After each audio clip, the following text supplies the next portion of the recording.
모닝 브리핑 일부 뉴스 매거진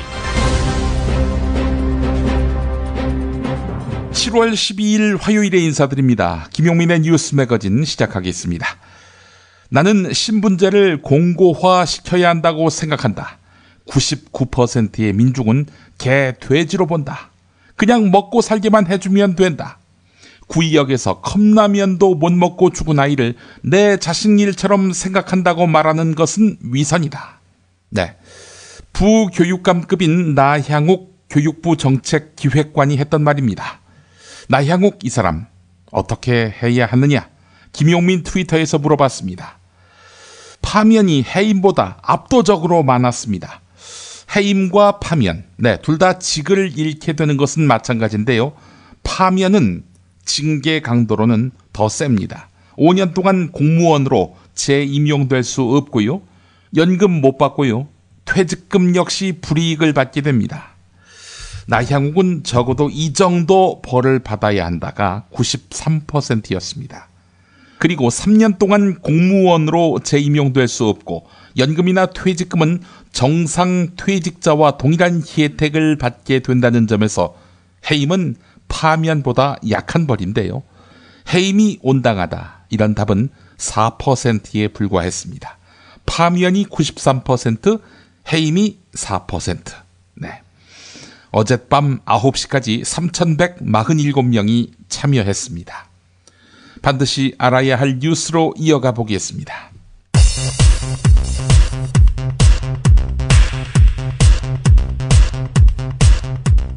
민간과 군이 함께 이용해온 대구공항. 네, 원래는 분리하기로 가닥을 잡았었죠.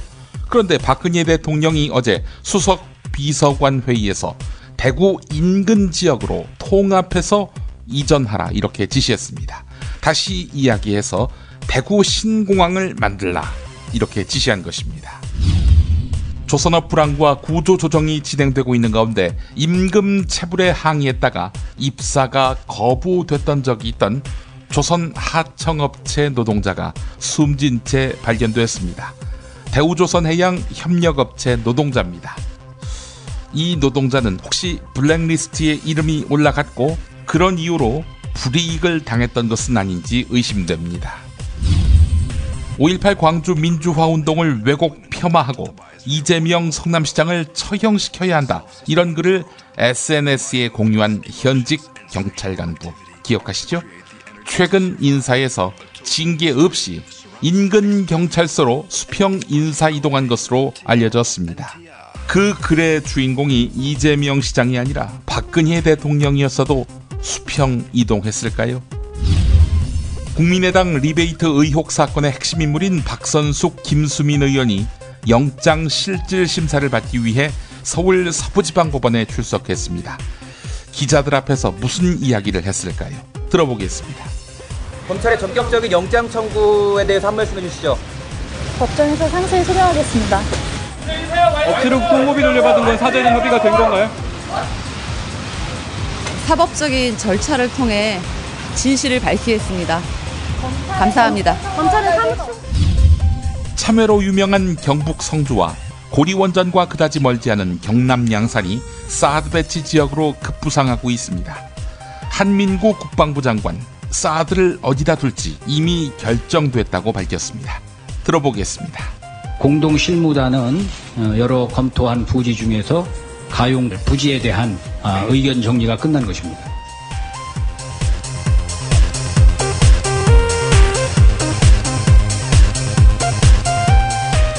김용민의 뉴스 매거진 광고 듣고 오겠습니다. 조광래 중고차 대표 조광래가 들려드리는 오늘의 한마디.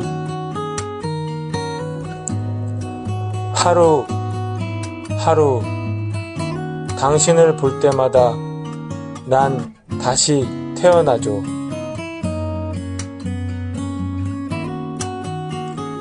조광래 중고차의 대표번호는 1800-9538. 고맙습니다.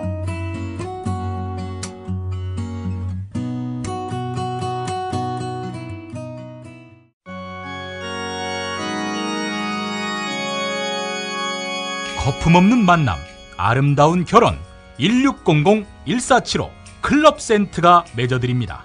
고액의 선불 가입 비용을 상상하셨나요? 1600-1475 클럽센트는 만남이 성사된 경우에만 비용을 결제하는 후불제 결혼정보 회사입니다. 10년 이상 20년 경력의 베테랑 커플 매니저가 당신의 반쪽을 어떻게 찾아드리는지 믿고 맡겨보세요. 가장 행복한 만남, 그런데 비용은 절반으로. 김용민 브리핑 듣고 가입하시면 할인도 해드립니다. 포털사이트 네이버 다음에서 클럽센트를 검색하세요. 충남 금산의 넓은 인삼밭, 정성농장을 일군 농부아버지 이정열 씨. 자연은 노력한 만큼 내어준다. 그 자연의 마음을 알기에 정성농장을 더불어 일구는 아들 이성규 씨도 아버지에게 배운 것처럼 정직하고 또 성실하게. 정성농장 홍삼은 인삼 재배부터 가공 판매까지 모두 책임지고 있습니다. 그래서 대한민국 1등 품질을 자부합니다. 검색창에 정성농장 홍삼을 검색해주세요. 정성농장 홍삼. 전화문의는 010-9754-6972. 조선의 딸로서 잘하는 죄밖에 없는데. 남북 통일 만세! 새날이 올 때가 불리한 진술을 거부할 수 있습니다. 김무성 나와! 우리가 민주주의를 알아, 이 새끼야!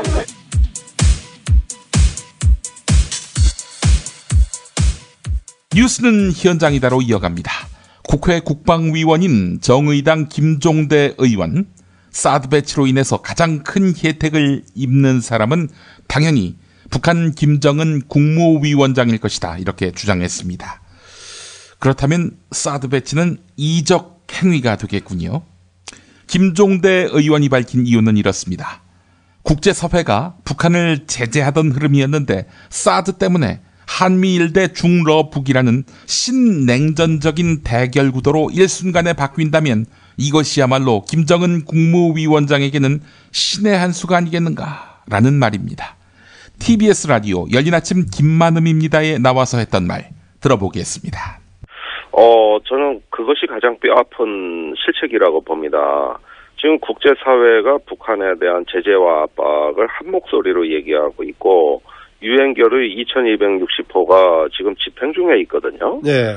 그런데 여기서 어떤 북중러 대 한미일로 이렇게 나뉘는 신냉전 구조를 촉발하는 선택을 했다. 이것이 사드 배치라고 한다면 이것은 이제 국제 제재하던 건 온데간데 없어지고 미중 간의 이제 그레이트 게임, 즉 강대국 정치의 양상으로 변화된다는 겁니다. 예. 그렇다면 최대 수혜자가 누구냐? 이것으로 이익을 보는 건 저는 당연히 북한이라고 봐요. 단순한 북한 핵 문제뿐만 아니라 앞으로 우리가 냉전적 상황이 된다면은 우리 국가의 자율성이나 이익을 도모할 수 있는 우리 원칙이 상실되는 건데 이거야말로 참 악수 중의 악수라고 보는 것이고 김정은 위원장한테는 신의 한 수와 같은 것이죠. 네. 박근혜 대통령께서는 지금은 국제적인 북한에 대한 압박이 필요하고 우리도 거기에 적극적으로 협조해야 된다. 그래야 효과가 제대로 나올 수 있다라고 했었는데 오히려 지금 사드 배치는 그 효과를 오히려 무너뜨리는 거게 되나요? 이 사드가 이제 들어오고 나면은 세계 2위의 핵보유국인 러시아하고 세계 3위의 핵보유국인 중국이 한국을 압박하게 될 겁니다. 예. 북한이 압박되는 게 아니라 우리나라가 압박당하는 거예요. 북한을 제재하는 게 아니라 우리가 제재당할 수도 있습니다. 이게 자칫 경제적인 측면의 문제로 불똥이 튄다면 그 고통은 북한이 받는 경제적 압박보다 한국이 받는 경제적 압박이 훨씬 고통스러울 겁니다. 우리는 가진 게 너무 많기 때문이거든요. 그렇다면 이게 북한 미사일 하나만을 바라보고 어떤 선택이든 다 할 수 있다. 이러한 무모함이 결국 치르게 될 뼈아픈 대가라는 게 얼마나 심각한지를 알고서도 이러는 것이냐. 그런 점에서 저는 개탄을 금할 수가 없습니다. 늘 이제 특히 이제 북한 문제에 있어서 중국 관계 중요하다는 걸 알고 있기 때문에 한중 관계 얘기는 자주 나왔습니다만은 러시아 걱정이다. 특히 이제 김 의원께서는 러시아가 사실은 더 좀 중대할 수 있다라고 했었는데 지금까지 난 러시아 쪽 반응 어떻습니까? 제가 그 중국보다 러시아가 단기적으로 더 걱정이다라고 얘기했던 것은 중국 같은 경우는 이거 뭐 이렇게 되면은 우리도 조치를 취할 수밖에 없다 그러면서 무슨 조치인지 얘기를 안 하고 굉장히 두리뭉실하게 얘기를 해요. 예. 근데 러시아는 그런 식으로 나오질 않습니다. 곧바로 미사일 부대를 한국의 사드 배치를 향해서 그 공격적인 배치를 하겠다. 아예 다짜고짜 이렇게 나오거든요. 굉장히 노골적인 군사적 조치를 전면에 내세우는데 이게 러시안 스타일이에요. 네. 그런 것들이 한반도에 결국은 그 핵전쟁의 위기를 고조시키는 긴장 고조 요인이 된다는 점에서 러시아는 훨씬 단기적이고 구체적인 조치를 선호합니다.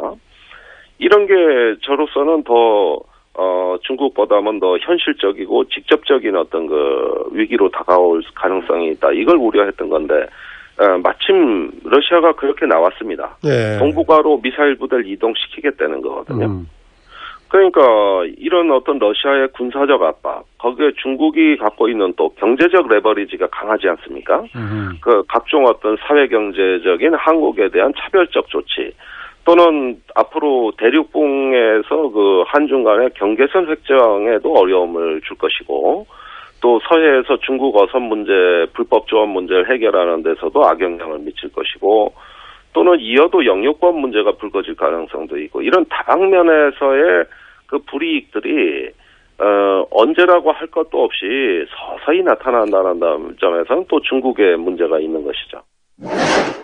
한편 윤병세 외교부 장관 사드 배치를 발표하던 날 백화점을 찾았습니다.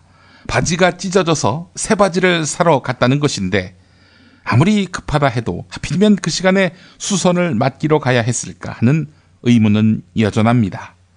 중국, 러시아에 나가 있는 우리 대사들이 불려가 굳은 소리를 들을 판에 바지 사러 갔다니.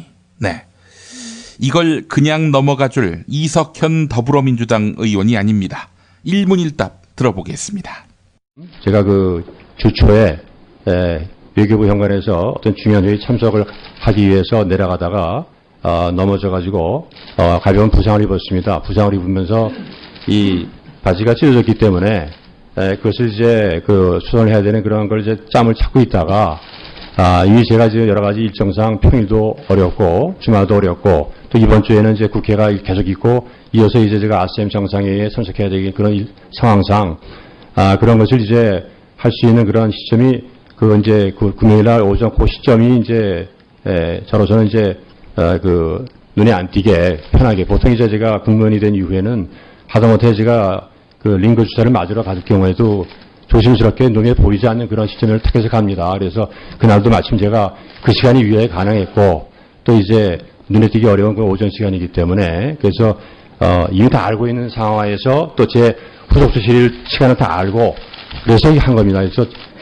실은 그게 별로 이해가 안 가요. 적어도 그걸 발표한 시점, 발표하자마자 중국이 우리 대사를 불러들이고 항의하고 그랬죠. 그런데 불과 몇십 분 후에 그런 예민한 상황이 될 것이 뻔한데 그 시간이면 이미 준비하고 앉아서 대기하고 있어야죠. 장관석에. 그래야지 보고받을 준비하고 있어야 하는 거 아닌가요? 저로서는 제가 할 일이 또 많이 있습니다. 예를 들어서 중국과 러시아에서 우리 대사 불러서 뭐라고 항의할지도 모르고 뭔 얘기일지 모르는데 그러면 거기에 대해서 즉각 보고 받고 즉각 거기에 대해서 어떤 지침을 내리고 이렇게 하려면 장관석이 있어야 마치 그렇게 궁색한 변명을 합니까? 이미 이제 언제 부르는 것도 그 시간이 다 저희가 알고 있고요. 거기에 대해서 알고 있는 거하고 장관이 업무 태세 대비하는 거하고는 다르다 이겁니다. 필요한 지시가 다 나가 있고 이미 사전에 이러한 문제 관련해서 해당되는 공관과 공관장한테는 다 정부의 그런 방침을 다 알려놓은 상태입니다. 그게 알려놨으니까 됐다 이런 얘기인데 그러지 않아도 지금 공직기강이 문제라서 국민들이 걱정이 많아요. 장관마저 그래버리니까 정말 이 정부가 이런 중대한 문제에 대해서 긴장감을 가지고 있는 건가 다 걱정합니다. 장관이 국민 앞에 직접 그 문제에 대해서는 사과를 하십시오. 지금. 물론 이제 이런 이제 발표가 난 시점에 제가 잠깐이라 하더라도 그러한 장소에 갔었다는 것이 오해를 살 수 있는 소지가 있다는 것은 제가 엄중하게 받아들이고 있습니다. 그래서 공인의 행동이라는 것이 굉장히 아주 민감하게 잘 해야 된다는 것을 이번에 다시 한번 아주 깨닫는 그런 좋은 계기로 삼겠습니다. 국민 앞에 사과하는 것이 그렇게 어려운 일이 돼서는 안 돼요. 그게 사과인지 뭔지 설명인지 잘 모르겠어요. 민중은 개, 돼지다 이렇게 발언해서 파문을 일으킨 나향욱 교육부 정책기획관. 네, 그만둘 마음이 없는 모양입니다. 징계를 달게 받겠다 이렇게 밝힌 걸 봐선 말입니다. 교육부 역시 중징계를 하겠다 이렇게 입장을 표명했지만 즉각 파면 같은 신속하고도 확실한 조치를 취할 마음이 없어 보입니다. 이런 가운데 제1야당은 여론이 지지해주는 나향욱 파면조차 도출해내지 못하고 있습니다. 나향욱 기획관이 참 야비한 이유는요. 취중 발언이라는 이런 방패막을 들고 나온 점입니다. 뭔 잘못을 저질러도 술 먹고 그랬다. 이러면 다 용서가 된다고 판단하고 있는 모양입니다. 그러나 CBS 라디오 김현정의 뉴스쇼에 나온 이 발언 최초 폭로자 경향신문 송현숙 정책사회부장은 나향욱 기획관이 만취 상태가 아니었고 이성적이었다 이렇게 밝혔습니다. 나향욱 기획관의 국회 답변, 송현숙 부장의 CBS 인터뷰 차례로 들어보겠습니다. 네, 헌법 제1조는 국민이 대한민국의 주권자임을 천명하고 있죠. 그렇습니다. 알고 있죠? 예. 그런데 나 기획관은 민중은 개, 돼지와 같아서 먹여주면 된다 이렇게 얘기했죠. 그 말은 제 본심이 아닌 말이었습니다.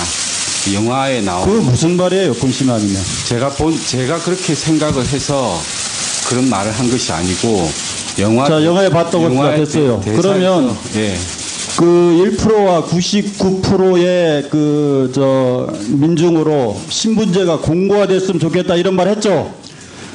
아닙니다. 제가 그날 과음을 하고 또 과로한 상태였기 때문에. 자, 과음을 했어요. 그 소주 몇 잔 먹었습니까? 몇 잔까지는 정확하게 기억은 안 나는데 많이 마셨습니다. 오늘 아침 경향신문 기자가 CBS 인터뷰에서 한 내용을 보면 반주 정도 한다고 그랬어요. 평소에 주량이 얼마나 되세요? 소주 한 병 정도 먹습니다. 그날 또 밤에 거의 잠을 못 자고 아침부터 일을 해서 과로하는 것 때문에 술을 좀 먹어서 아니, 취한 것 같습니다. 대한민국의 교육 정책을 총괄하고 기획하는 기획관이 기자를 만났을 때 그런 말을 했을 때 나타날 후과와 파장에 대해서는 전혀 고려를 못했단 말입니까? 그 자리에서 그냥 이렇게 논쟁이 있었었고 제가 한 말을 그렇게 오해하시리라고는 전혀 생각지 못했습니다. 그 경향신문 기자의 말에 의하면 굉장히 차분한 어조로 논리적으로 얘기했다고 얘기를 했습니다. 아닙니다. 제가 일어나서 그 기사를 봤을 때도 제가 진짜 저런 말을 했나 싶을 정도로 기사 내용이 논리적이지도 않았고 제 뜻하고는 전혀 다른 것이었습니다. 지금 그 본인이 했던 말에 대해서 한번 해명해 보세요. 제일 이제 문제되는 거는 방금 의원님께서 말씀해 주신 그 영화에 나오는 대사, 그 부분은 제가 분명히 영화에서 이런 대사가 나온다라는. 아니, 신분제 공고하는 영화 대사 안 나오잖아요. 아닙니다. 신분제 공고하는 제가 어떤 이야기를 하고 싶었냐 하면 우리나라 사회가 미국처럼 점점 신분 사회로 고착화되어 가는 거 아니냐 이런 말을 하고 싶었는데 그 기사대로 제가 말을 했다면 그거는 제가 완전히 말이 펴져서 그런 것 같습니다. 제가 보기에는 이런 발언이야말로 유사일에 참 핵에 망측한 발언인 것 같습니다. 정말 죄송합니다. 자, 오늘 어디서 왔어요? 지금 어디서 왔어요? 고향에서 왔습니다. 고향 어디예요? 경남 창원입니다. 그 휴가 내고 갔습니까? 오늘 월요일인데. 아닙니다. 지금 대기 발령 상태라. 대기 발령이면 갈 수 있습니까? 무단 이탈하면 됩니까? 어제 어머니께서 많이 걱정하셔서 잠깐 뵙고 오려고 했습니다.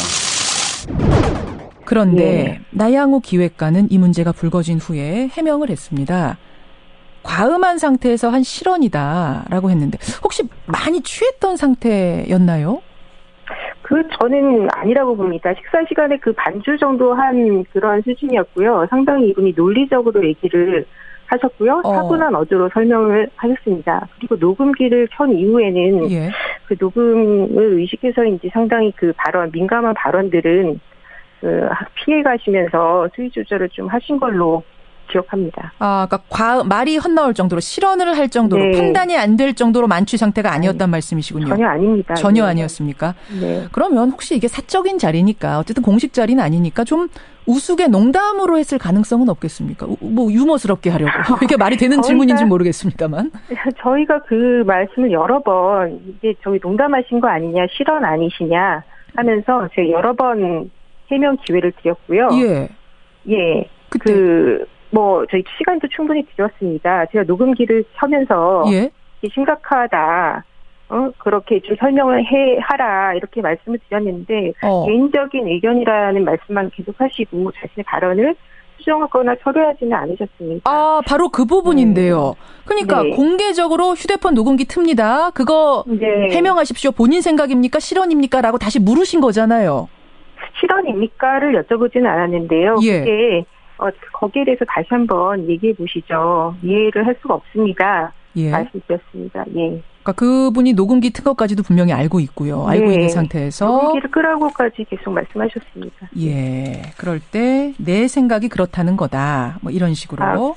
한 가지쯤 더 말씀드릴 부분은 이 보도 이후에 저희 회사에 해명차 오셨을 때도 내용 자체는 잘못된 것이 없다는 점은 인정을 하셨습니다. 그렇군요. 민경욱 의원님, 미방위에 계시니까 지난해 미방위 KBS 국정감사 녹취록 60페이지를 보시고 팩트에 근거해서 발언해 주십시오. 세월호 참사 당시 이정현 청와대 홍보수석과의 통화 내용을 녹음해서 폭로한 김시곤 전 KBS 보도국장이 어제 새누리당 민경욱 의원에게 보낸 문자입니다. 네, 둘 다 KBS 기자 출신이죠.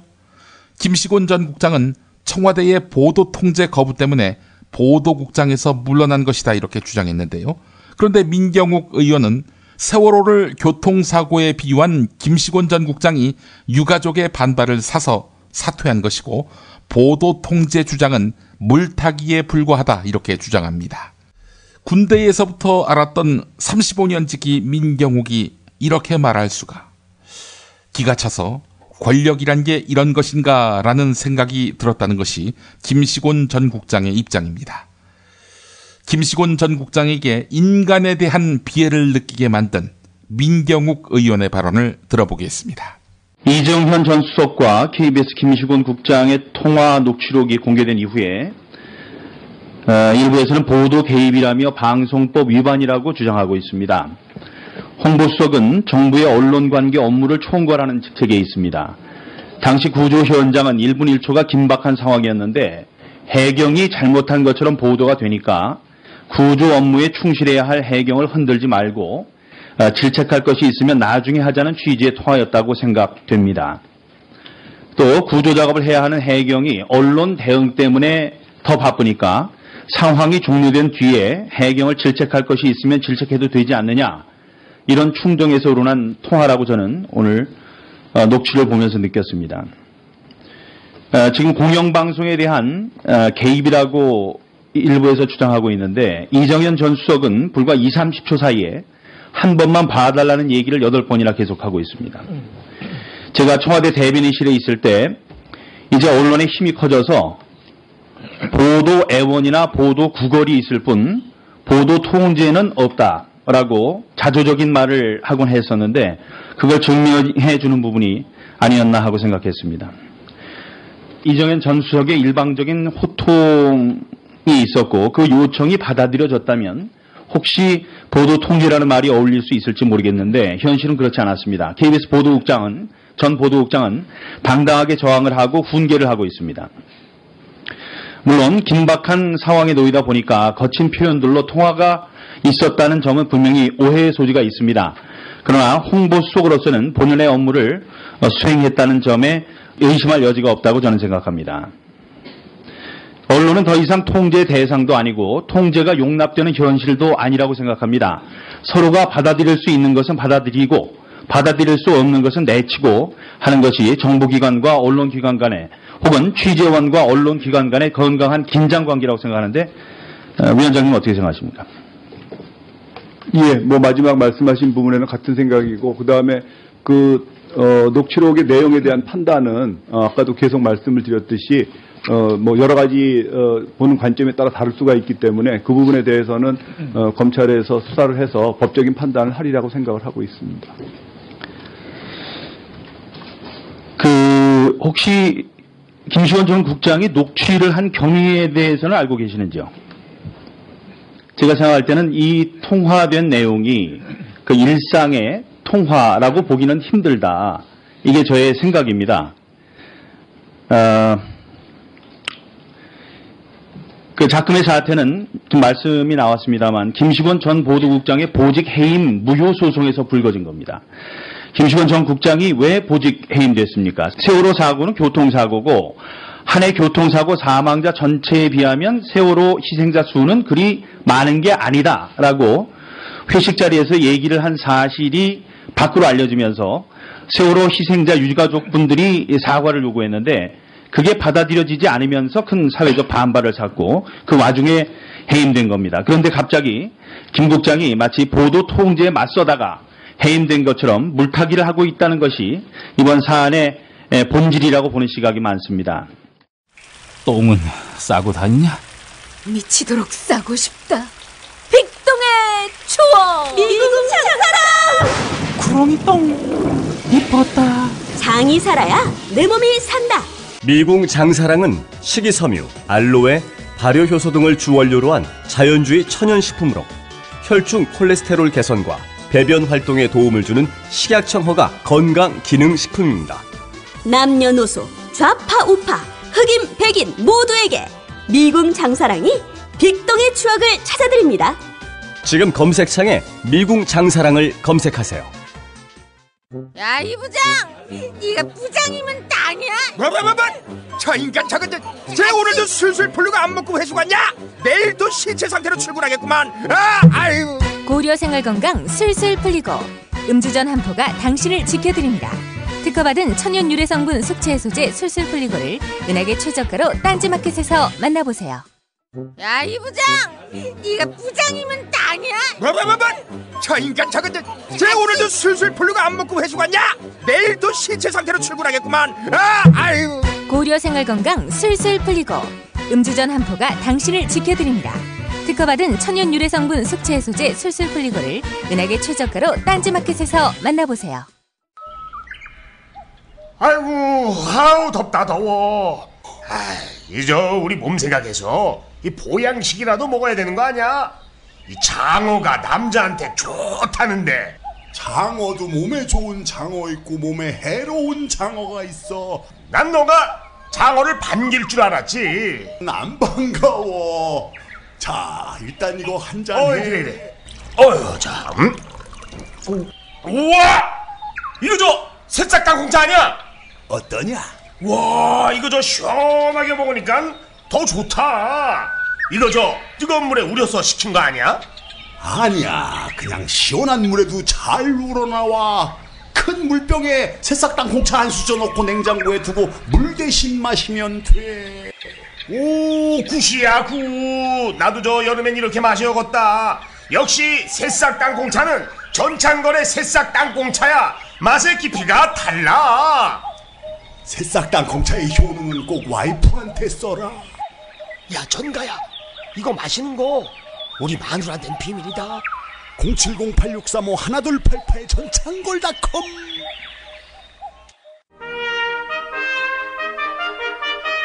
피 튀기며 박학다식을 뽐내는 퀴즈, 피박 퀴즈.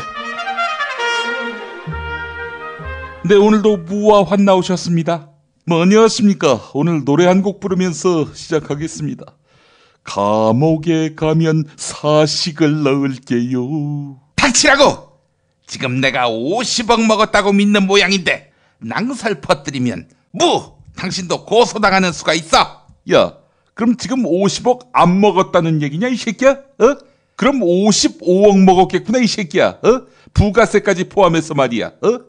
이 꼼꼼한 새끼, 세금도 안 낼 거면서. 내가 당신이야, 내 비록 4선밖에는 안 됐지만 깨끗한 정치는 내 자랑이자 자존심이었다고. 깨끗한 정치 좋아하네. 야, 이 새끼야, 중소기업진흥공단에다 싼 이 똥이나 치우라, 이 새끼야. 허나 이 형은 웬만하면은 누명과 스캔들에도 가만히 있잖니? 왜 그런 줄 알아? 내가 실세니까, 내가 유력 정치인이니까, 당연히 이름값을 할 수밖에 없다는 거야. 헛소문과 모략이 따라오게 돼 있다고 믿는 거야.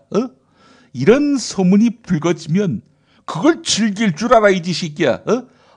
내가 그 좆도 잘 나가는구나 이러면서 말이야, 이 새끼야. 그런데 고소를 해? 고소하는 놈들 그 속내를 까 뒤집어 보면 둘 중 하나지.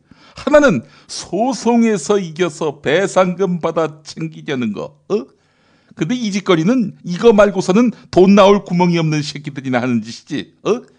그렇지 않다면 또 하나, 실제로 뭔가 얻어쳐먹은 게 있는데 얻어쳐먹었다고 하는 놈들한테 대응을 전혀 안 하면 마치 그걸 사실로 인정하게 되는 걸로 비춰질까 봐서 몸이 달아오르는 거야. 허나 이 형한테만 얘기해라. 신동빈이한테 뭐 얻어쳐먹은 거 있지, 이 새끼야. 닥치라고. 뭐 6월 비상이란 말 들어봤어? 뭐? 6월 비상? 아니 6월달 출연료가 아직 안 들어왔어? 그럼 비상 상황이지. 야, 사회자, 출연료 줘야지, 이 새끼야. 우린 뭐 땅 파먹고 만날 나와서 싸우는 줄 알아, 이 새끼야? 뇌물 달라고 한 게 아니잖아, 이 새끼야. 정당한 노동의 대가를 달라고. 아니, 그런 게 어디 있습니까? 성대모사인데. 이 새끼 안 되겠다. 사회자의 외장하드, 야동 다운받은 외장하드, 이거 압류 걸어야겠어. 뭐 6월 비상은 초여름인 6월에도 서리가 낀다. 즉 한을 품으면 온 6월에도 서리가 내린다는 뜻이라고. 자꾸 나를 억울하게 만들면 한여름에도 서리가 낄 거라는 사실 잊지 마. 지랄하고 있네, 이 새끼. 뭐 하긴 이번 일을 보면서 느끼는 게 우리 환희가 힘이 참 많이 빠졌구나. 그런 생각이 들더라고. 당대표 출마하려고 하니까 총선 결과 반성이나 하라, 이런 소리가 다름 아닌 친박으로부터 나오고, 검찰한테서는 돈 받아 처먹었다는 소문이 흘러나오고. 허나 진짜 실세라면은 이런 굳은 꼴을 안 당해요. 어떠니 당대표였지만은 식물인간이었던 내 심정 이해할 수 있겠지? 난 억울해. 깨끗하다고. 허나 감출 걸 감추라. 언제까지 시침이 뚝 뗄래? 옛 속담 중에 손바닥으로 경북 성주와 경남 양산 주민의 두 눈을 가린다, 뭐 이런 말이 있잖아. 아니, 성주 양산 주민이라니. 그런 속담도 있나? 아직 사드를 배치할 지역 발표 안 났다고. 이거 내가 또 착각을 했구나. 그렇다면 손바닥으로 중국 시진핑, 러시아 푸틴의 얼굴을 가린다. 아니, 그 사람들 얘기가 왜 등장해? 이거 실수했어. 손바닥으로 개, 돼지 대가리를 가린다. 아니, 개, 돼지가 왜 나와? 똑바로 얘기해. 알았어. MB가 손바닥으로 롯데 비리를 가린다. 뭐 MB 비리를 운운하나?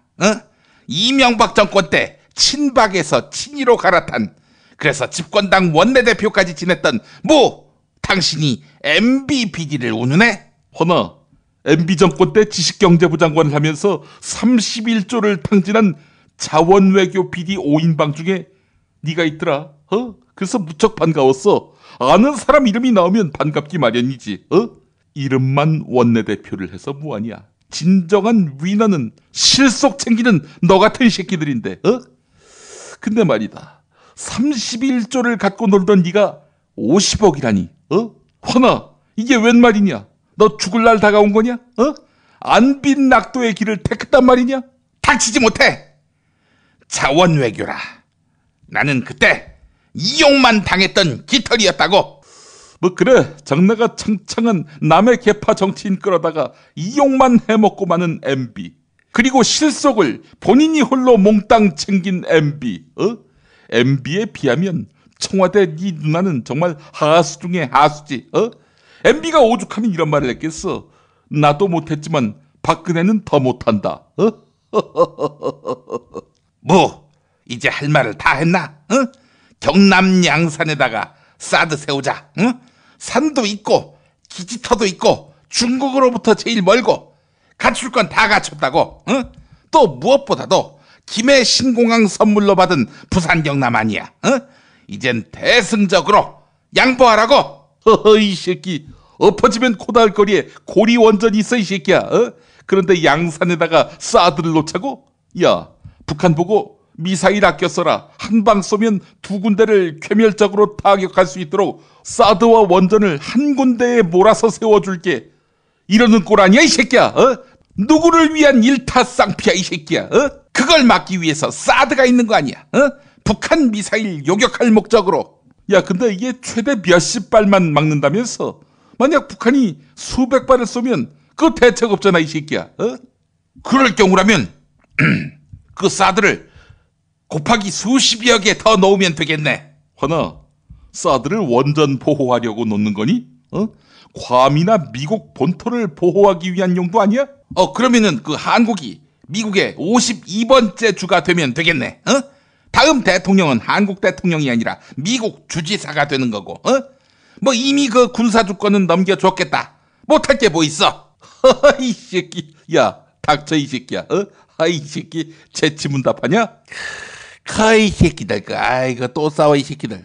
그거 시끄러워서 살 수가 없다고 봐요. 이님 나오셨어요? 자, 이님은 사드에 대한 입장이 뭡니까? 내 입장은 정부는 못 믿겠다. 하지만 정부가 하자는 대로 해야 한다. 이거지. 얼마나 논리적이고 합리적이야. 아니 그런 입장이 어디 있습니까? 못 믿는데 믿자? 예, 똥보야. 네 마누라는 너를 믿냐?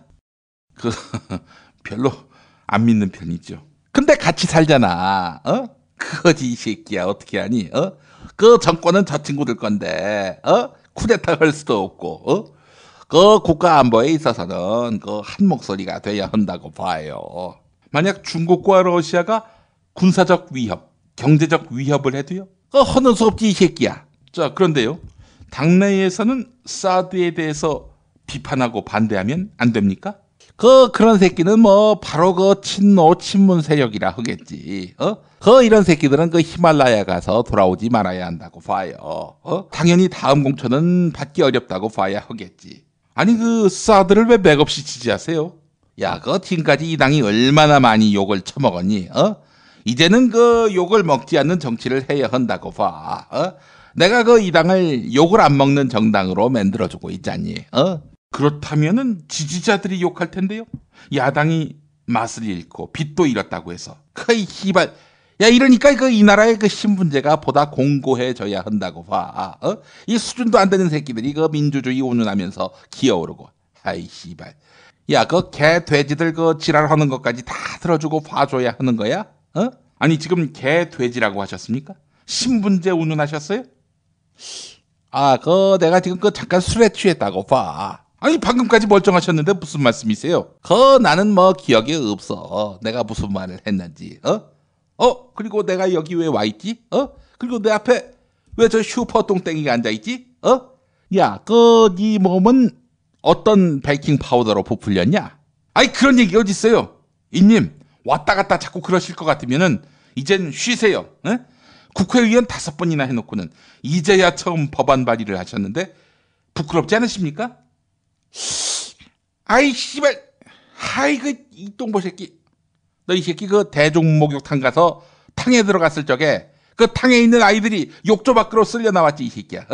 똥보가 탕에 들어가니까 이 새끼야. 대중 목욕탕에 돼지가 들어가니까 말이야 이 새끼야.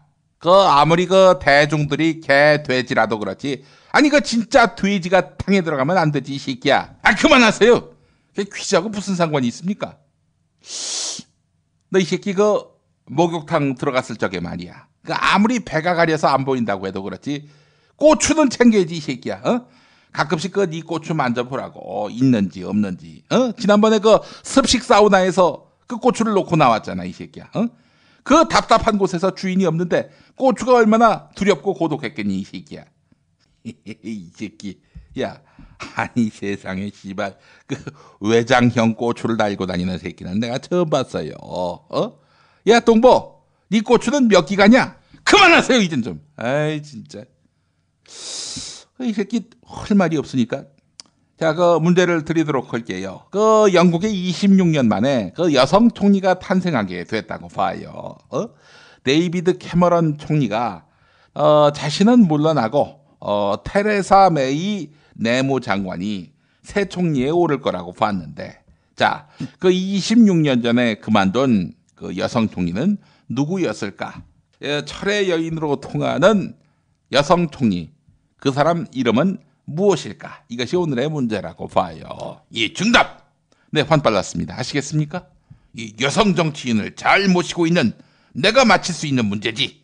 정답은 옥소리. 아니, 왜 옥소리입니까? 철의 여인이라며? 박철 와이프 아니야? 아니었습니다. 그리고 두 분은 헤어졌지요. 네, 박철 씨는 좋은 분 만나서 새장가 드셨고요. 이 새끼 연예계 뉴스가 많은 정권의 실세답다. 야 서회자, 정답 바로 가자. 자, 정답은 다이아나. 아니 다이아나라니요? 옛 왕세자비 세상을 떠난 그 다이아나 말입니까? 다이아나, 그 아름다운 사람이 다이 했을 때 내가 안 놔 이랬어. 이런 저 무의미한 이름 개그까지. 네, 하여간 오늘도 정답은 애청자 여러분의 몫입니다. 슬픈 대학원생들의 초상 시즌 1, 이런 제목의 책 북 에디션에서 냈는데요. 맞히시는 분께 하루 2분씩 골라서 선물로 드리겠습니다. 팟빵 게시판에 이메일 주소, 사연, 정답을 적어 올려주시면 되겠습니다. 책 소개 더 해보겠습니다. 대한민국 최초 대학원생들의 리얼 웹툰 슬픈 대학원생들의 초상 시즌 1. 착각하지 마. 우린 학생이 아니라 노예야. 대한민국 최초 대학원생들의 본격 리얼 웹툰 슬픈 대학원생들의 초상 시즌 1. 네, 교수가 까라면 까야 하는 대학원생들의 삶을 깠습니다. 조교 폭행, 제자 성추행, 논문 도둑질, 이 모든 것들이 아무렇지도 않게 자행되고 있는 대학원생들의 슬픈 자화상을 그린 최초의 본격 리얼 대학원생들의 웹툰 슬픈 대학원생들의 초상 시즌 1. 29기 고려대 대학원 총학생회가 대학원에서 일상적으로 치부되고 있는 폭력 문제의 심각성과 온갖 비리의 온상이 돼버린 학교 내의 현실을 알리고자 이 웹툰을 발행하기 시작했는데요. 많은 사람들이 비로소 대학원의 실상에 대해서 관심을 갖게 됐습니다.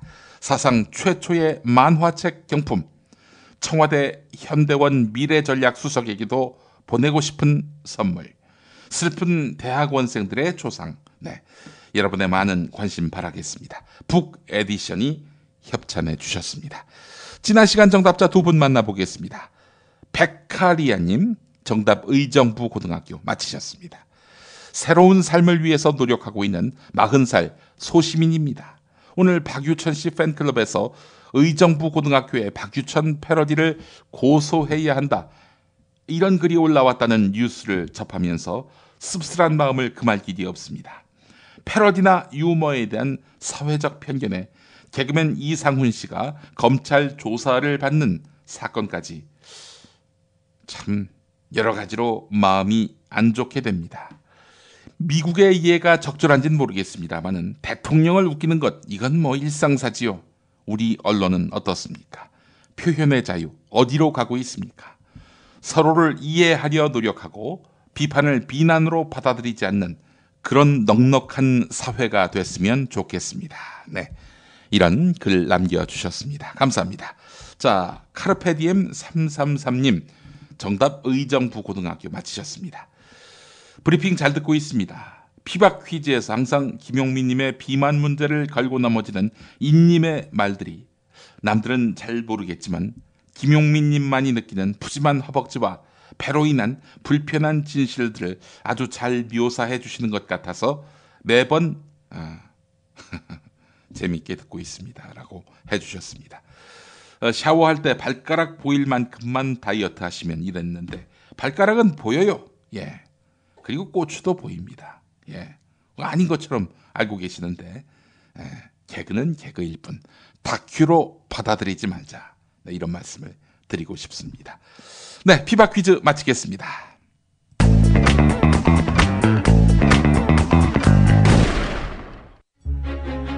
직접 담가 먹는 김치가 사 먹는 김치와 다른 이유 잘 아시죠?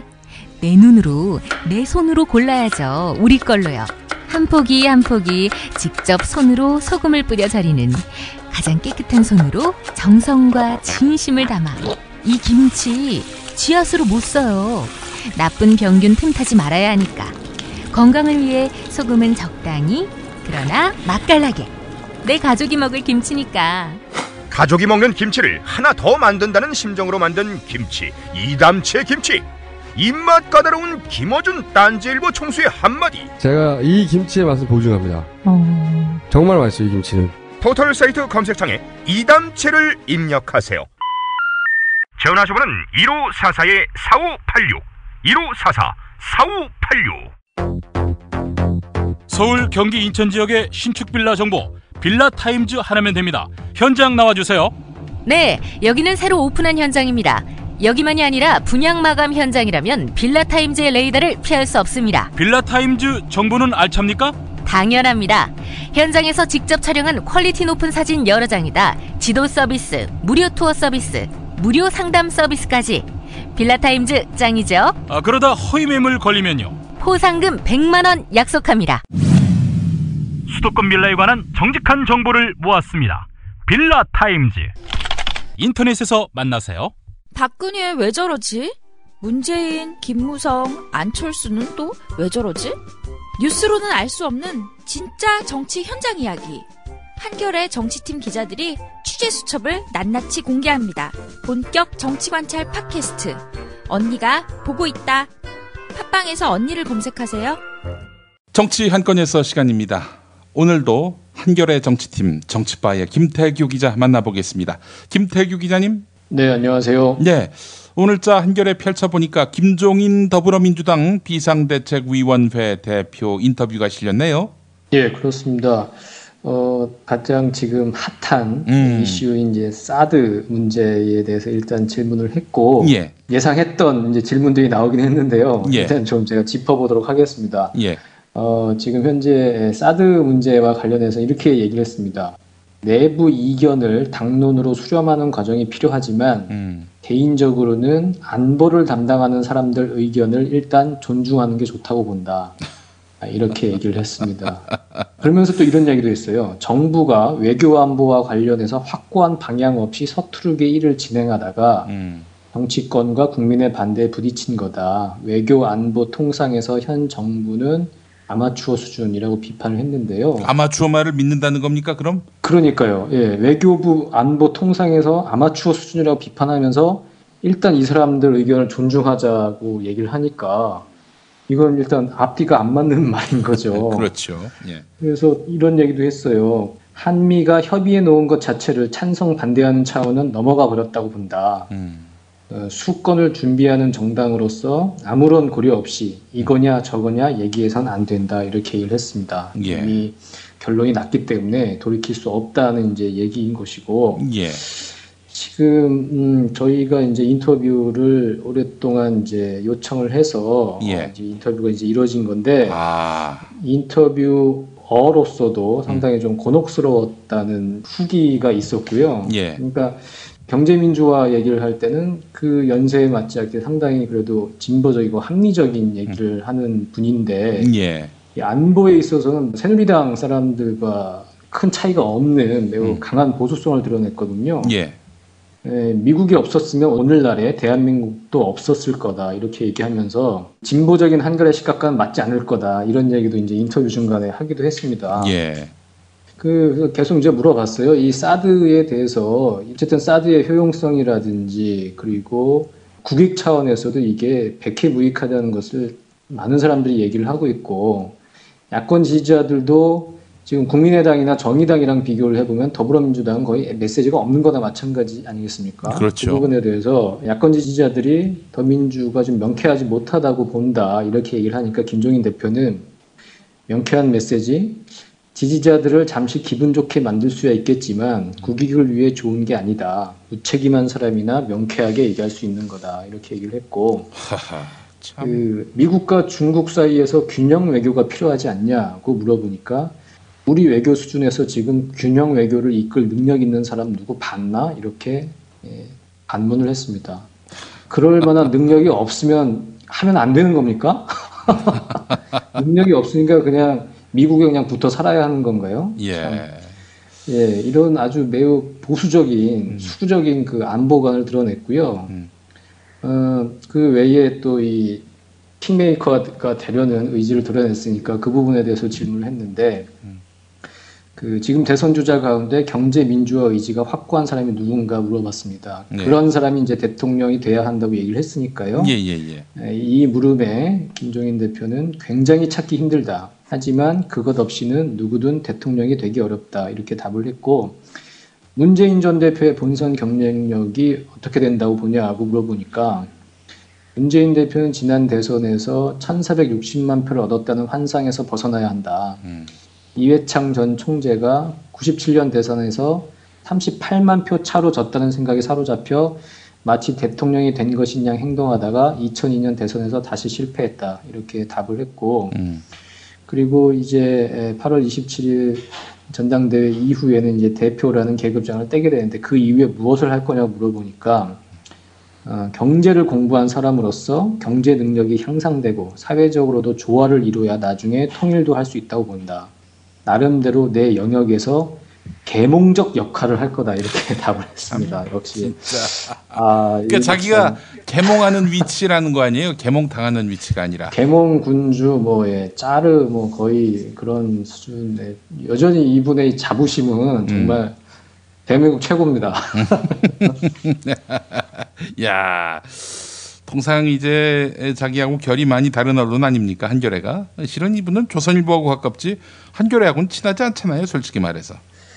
그래도 저희는 그 경제민주화라는 그 나이에 경제민주화라는 그 개념을 이렇게 이론적으로 토대를 탄탄히 하고 그 부분을 설파하는 것에 대해서 인정을 하고 있는데요. 이 참 이런 얘기, 균형 외교를 이끌 능력이 없어서 못한다는 식으로 얘기를 하고, 미국이 없었으면 오늘날의 대한민국도 없었다는 얘기를 하고, 이건 정말, 참, 정말로 이해하기 힘든, 생각들이네요, 진짜. 예. 그런 분이다 보니까 더불어민주당 지금 사드와 관련해서 뚜렷한 입장이 없어요. 뚜렷한 입장이 없고 모호한 태도를 보이고 있죠. 예를 들면 사드가 실익이 있다면 반대하지 않는다. 이 정도 선에서 얘기를 하고 있고, 지금 의원들도 도대체 의견을 모은 건지 안 모은 건지 이게 좀 명확하지가 않은 상황인데, 일단 더불어민주당 오늘 의원 간담회를 열어서 의견을 청취할 예정이라고 하네요. 지난주 금요일에 사드 결정이 났는데 4일 만에야 의원들 의견을 청취하는 거고 상당히 속도도 느리고 기민하게 대응을 못하는 건데요. 우상호 원내대표는 이렇게 얘기를 하고 있습니다. 우리가 말한 신중론이 조건부 찬성이라는 것은 오해다. 그래서 미국과의 관계를 중시하는 그런 얘기도 있지만 사드 자체의 효용성이나 중국과의 관계를 고려해서 반대하는 목소리도 있다. 양자의 토론을 통해서 지금의 이 모호한 태도가 균형점을 찾은 거다. 이렇게 이제 설명을 하고 있습니다. 어쨌든 그래도 책임 있는 제1야당으로서 이런 어정쩡한 태도는 좀 이해가 안 되는 거고, 도대체 왜 이러는 거냐 이렇게 물어보니까 우상호 원내대표는 뭐라고 얘기하냐면, 예전에 어떤 그 한미 FTA와 이라크 파병 등과 관련해서 일방적으로 당론을 정하면서 당이 어려운 상황에 처한 적이 있다. 그래서 이제 과거의 어떤 트라우마를 얘기를 하고 있습니다. 그러니까 그때 그 여당, 열린우리당 시절에 한미 FTA, 제주 해군기지 이런 것들을 찬성 당론을 결정했다가 나중에 야당 시절에 그것을 찬성해서 반대로 입장을 바꾸면서 오히려 종북, 반미 프레임으로 수세에 몰린 적이 있다. 이런 지금 얘기거든요. 근데 그건 좀 질적으로 다른 얘기인 거죠. 그렇죠. 그때는 여당이었고 그 이후에 뭐 FTA의 성격이 바뀌었다거나 뭐 다시 생각해 보니까 이거는 아닌 것 같다 이렇게 뭐 수정을 할 수도 있는 것이고 예. 그 여당에서 야당으로 바뀌었다는 점에서 당론이 바뀌었다는 게 그렇게 크게 비판을 받고 표를 깎아먹은 그런 행위였는지 저는 그게 좀 의문이고. 그 말 뒤집는 게 문제라면은 국회 선진화법과 관련해서 벌써 입장이 3번째 바뀐 새누리당은 뭡니까? 그렇죠. 그리고 지금은 야당 아닙니까? 야당이고 사드 문제는 한미 FTA와는 질적으로 다른 문제 아닙니까? 이 부분은 그야말로 어떤 국익 차원에서도 이득보다는 손해가 훨씬 크다는 게 어떤 상식적인 생각인데 그 부분을 결론을 내지 못하고 어정쩡하게 가면서 아 이거 나중에 우리가 여당이 됐을 때 뭐 당론을 또 바꾸고 그러면 또 욕먹고 표 떨어지는 거 아니냐 지금 이런 우려를 한다는 것 자체가 별로 지금 설득력이 좀 없어 보이고요. 그래서 일단 오늘 의원 간담회를 열어서 의견을 모아본다고 하니까 지켜봐야 할 것 같은데 뭐 김종인 대표 인터뷰를 보고 뭐 이런 걸 다 종합을 해보면 글쎄요 이 어정쩡한 태도에서 더불어민주당이 벗어날 수 있을지 좀 회의적이라는 생각이 드네요. 아주 찰떡궁합입니다. 우리 우상호 원내대표 그리고 김종인 대표 아주 찰떡궁합이에요. 예, 이런 궁합도 없는 것 같습니다. 일단은 저 8월 27일 이제 전당대회에서 이제 새로운 지도부가 들어서고 지금 후보로 이제 나와 있는 송영길 의원이나 추미애 의원 공히 사드 배치에 대한 반대 입장을 분명히 하고 있지 않습니까? 예. 그때쯤 되면 또 다시 더불어민주당이 합리적인 결정을 내릴 수 있는 계기를 이제 얻을 수 있을지 좀 지켜봐야 할 것 같습니다. 프레시안 여론조사 결과를 보니까 이재명 성남시장이 1위더군요. 아, 그럼 그게 여론조사면은 일반 국민들 상대로 한 건가요? 그런 것 같은데 말이죠. 예. 네. 뭐 글쎄요. 뭐 이 국민들의 참여가 그렇게 많이 보장되지 않은 전당대회이기 때문에 그 결과를 액면 그대로 이렇게 받아들이고 또 결과를 예측할 수 있는 데이터로 활용하기는 어렵지만 여하간 지금 국민들이 그렇게 욕 안 먹으려고 이 눈치 저 눈치 보는 당을 제1당으로 세우려 했는지 자성해 볼 필요가 있을 것 같습니다. 그러니까 그 볼썽사납게 아무 근거도 없이 소리만 지르고 막 이런 게 뭐 표를 떨어뜨리고 안 좋은 이미지를 줄 수 있는 거지. 이재명 시장 같이 어쨌든 논리를 가지고 근거를 가지고 박근혜 대통령과 맞짱을 뜨면서 그 문제점을 이제 지적하는 거 아니겠습니까? 예. 그러니까 그런 부분에 대한 어떤 국민들이 그러니까 제1야당이 바라는 그 소구가 여전히 이제 있다고 봐야 하고 그런 그 열망이 이제 이재명 시장에 대한 그 여론조사 결과로 이제 나왔다고 볼 수 있을 텐데요. 뭐 중도층을 강화하고 그쪽으로 이제 확장하는 것도 좋지만 문제가 되는 것은 명확하게 지적을 하고 그게 이제 제1야당의 역할이라 보고 사드 문제처럼 그렇게 명확하게 우리가 입장을 얘기할 수 있는 산이 뭐 몇 개나 되겠습니까? 이제 이 부분에서도 이렇게 눈치를 보고 수권 정당으로서 무책임한 행동을 보면 안 된다 이런 식으로 하는 것은 정말로 오히려 2017년 대선에서 집권하는데 큰 도움이 안 될 거라고 저는 보는 상황인데요. 예. 좀 답답하죠. 예. 그러니까 뭐 제 예측이 거의 안 빗나갑니다. 사람을 보면은 그 정치가 또 보이니까 말이죠. 예. 욕을 안 먹는 것이 가장 중요한 가치인 우상호 원내대표. 예. 참 위기의 시대에 어떻게 그런 인물을 제1야당이 됐죠. 이제는 제1야당 원내대표로 뽑았는지 하는 그런 생각이 들고 말이죠. 자, 박근혜 대통령이 영남권에 선물을 투하했군요. 사드를 투하할 것 같은데 그에 앞서서 선물다운 선물을 하사하는 것 같은데 말이죠. 대구 공군기지 이전 이게 현지에서는 매우 중요한 이슈인가 봐요. 예, 그렇습니다. 그 대구 공군기지는 현재 그 대구 국제공항과 함께 그 운영되고 있대요. 그래서 민군 통합공항으로 민간 공항과 군기지가 이제 함께 있는 거죠. 예. 그래서 이제 거기서 공군기지 이제 전투기 소음 때문에 그 상당히 시끄럽고 수십여 년 동안 주민들의 이제 민원이 제기되어 온 곳이라고 그래요. 그래서 그 밀양 신공항 얘기를 할 때도 그 민간 공항의 기능을 이제 신공항으로 이전을 하고 기존의 이제 공항 부지를 팔아서 새로운 공군기지 이전 부지를 마련할 계획이었다고 하네요. 대구 쪽에서는. 이제 밀양 공항이 이제 부산되면서 대구 이제 민심이 이제 들끓고 있던 상황이었는데 박근혜 대통령이 대구공항을 군과 민간공항을 통합하고 이전해서 군과 주민들의 기대를 충족하도록 해야 한다. 뭐 이렇게 얘기하면서 대구 공군기지 이전을 공식화했습니다. 근데 이 얘기를 어디서 했냐면요. 어제 청와대에서 주재한 수석 비서관 회의에서 얘기를 했어요.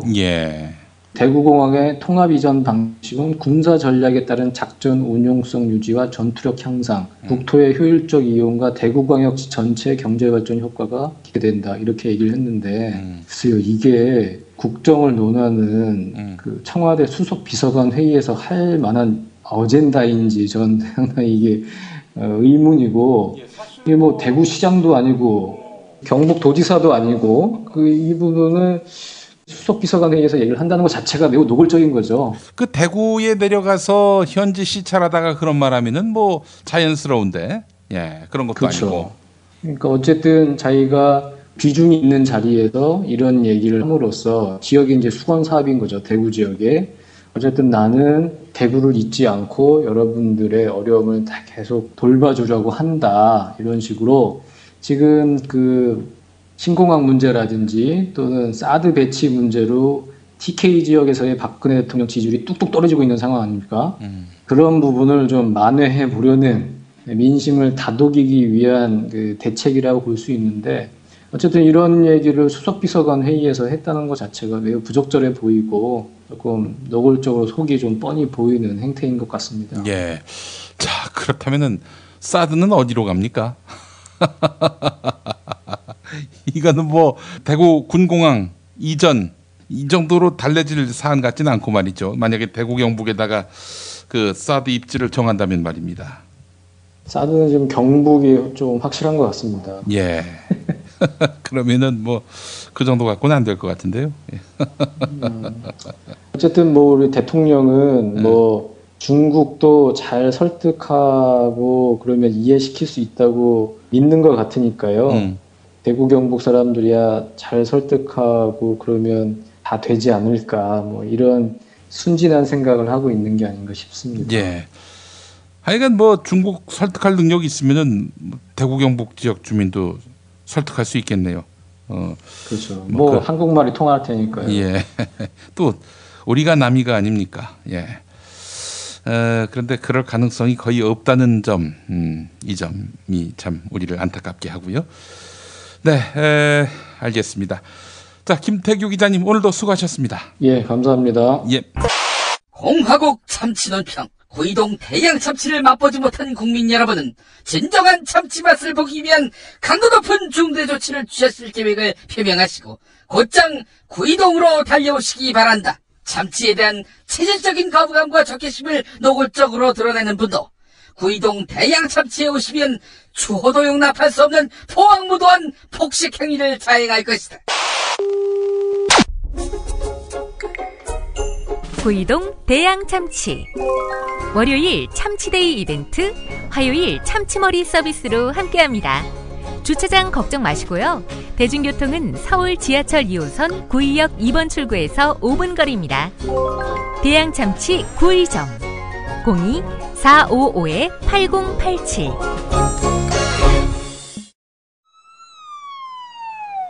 아유, 저 사고 큰데 사람이 많이 다쳤겠어요. 아니, 저 차량은 뭐가 그리 급하다고 과속 운전에 끼어들기까지 하나? 아니, 근데 운전자 보험은 가입했을까? 운전자 보험이요? 저런 인사사고 때에는 상대방한테 형사 합의금을 지불해주는 운전자 보험 말이에요. 변호사 비용도 주고 벌금도 보장해주는 운전자 보험. 아, 자동차 보험에서 보장해주지 않는 대인 합의금을 보장해주는 보험 말이에요? 그거 굉장히 비싸지 않나요? 아니에요. 난 7,000원 운전자 보험 카페에서 가입했는걸요. 뭐라고요? 7,000원 운전자 보험 카페? 홈쇼핑에서도 월 2만 원에서 3만 원이던데. 버스도 승합차도 트럭도 자가용이라면 7,000원 운전자 보험 카페. 우와, 대박. 비싼 보험료 때문에 힘드시죠? 풀보장 운전자 보험을 저렴하게 만나는 가장 좋은 방법. 다음 네이버 카페에서 7,000원 운전자 보험을 검색해보세요. 전화문의는 02-849-9730. 10년차 베테랑 손해보험 전문 설계사가 평일은 물론 주말 공휴일에도 상담해드립니다. 다시 한번 전화문의는 02-849-9730. 7,000원 운전자 보험, 택시, 버스, 트럭 등 영업용 차량 운전자 보험도 상담해드립니다. 어머님, 아버님, 오래오래 건강하세요. 개업 축하합니다. 온세다 잠드소서. 결혼을 축하합니다. 형부, 우리 언니 반품은 안 됩니다. 차장 승진하신 주과장님, 주차장 되신 거 축하해요. 우리 같이 산 게 벌써 7년이나 됐네. 썩 짜릿했던 시간이었어. 선생님, 저도 사람이 되는군요. 선생님 덕분입니다. 하늘나라 가셨을 거예요. 곧 다시 만날 거고요. 태어나서 처음으로 여자에게 보내는 꽃이야. 너랑 닮은 꽃. 생일 축하해. 사랑과 축하, 위로가 있는 곳에 좋은 사람과 플라워. 1566-0263 1566-0263입니다. 당신이 알아야 할, 또 우리 공동체가 알아야 할 뉴스, 김용민이 챙겨드립니다. 지금은 제1부 뉴스 매거진과 함께하고 계십니다. 경제의 속살 들여다보겠습니다. 오늘도 민중의 소리 이완배 기자와 함께합니다. 이완배 기자님. 네, 안녕하십니까. 예, 사드 때문에 온 나라가 난립니다. 예. 무엇보다도 현재 우리에게 위협이 되는 것은 중국의 대한 무역 보복 혹은 유무형의 경제 제재 이런 것일 텐데요. 유일호 경제부총리는 중국의 사드와 관련한 경제 보복에 대비해서 시나리오별 플랜을 준비하고 있다 이렇게 국회에서 밝힌 모양인데요. 이게 잘 대비하면 됩니까? 잘 대비하면 될 리가 없는 문제인 거죠. 그래서 제가 유일호 부총리 이야기를 듣고 이분이 이게 무식한 분은 아니거든요. 그러면 정말 이 문제를 간과하고 있는 게 아니라면 대놓고 거짓말을 하고 있는 거여서 제가 참 답답하게 이를 데가 없었습니다. 예. 말씀 주신 대로 어제 그 유일호 부총리가 국회 기획재정위원회에 출석을 했어요. 그래서 심재철 새누리당 의원이 질문을 한 겁니다. 예. 사드 관련해서 중국이 경제 보복을 할 수 있는데 이에 대한 대응이 있느냐. 이 질문에 대해서 답을 이렇게 했습니다. 중국이 대규모 경제 보복에 나서지는 않을 것으로 본다. 하지만 만일의 경우에 대비해 여러 가지 시나리오별로 플랜을 짜고 있다. 이렇게 대답을 했습니다.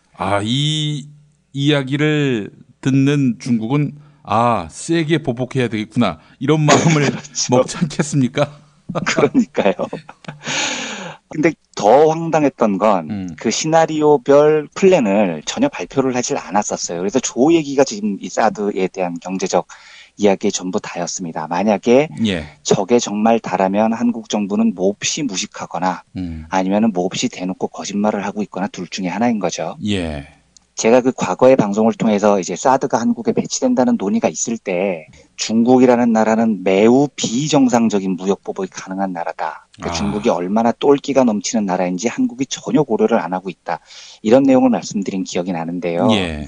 여기에 대해서 오늘 설명을 조금 더 드리려고 합니다. 예. 중국이라는 나라는요. 경제적으로 쓸 수 있는 카드가 우리가 생각하는 일반적인 나라에 비해서 엄청나게 많은 나라입니다. 그러니까 지금 이 상황에서 사드를 아무 생각 없이 배치를 했다는 것은 경제적으로만 보면요. 너무 아무 생각 없이 우리나라가 헬게이트를 열어젖혀버린 겁니다.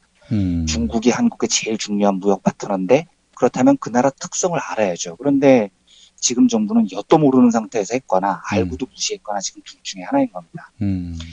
중국은요.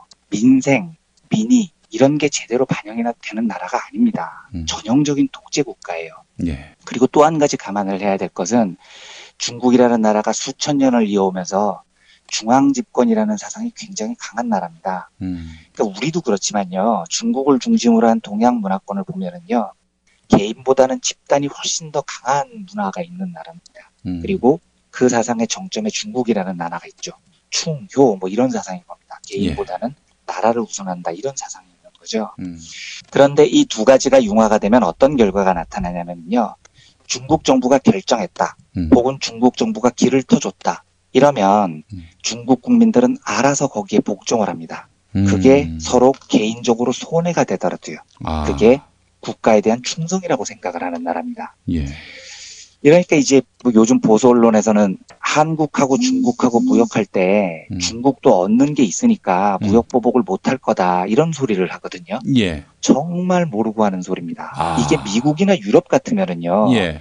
예를 들어서 무역 보복을 했는데 국민들이 피해를 입었다. 이러면 당연히 국민들이 들고 일어나죠. 야, 정부 니네 왜 이렇게 보호무역을 해가지고 우리한테 피해를 줘? 이런 반발이 있습니다. 그런데 중국은요.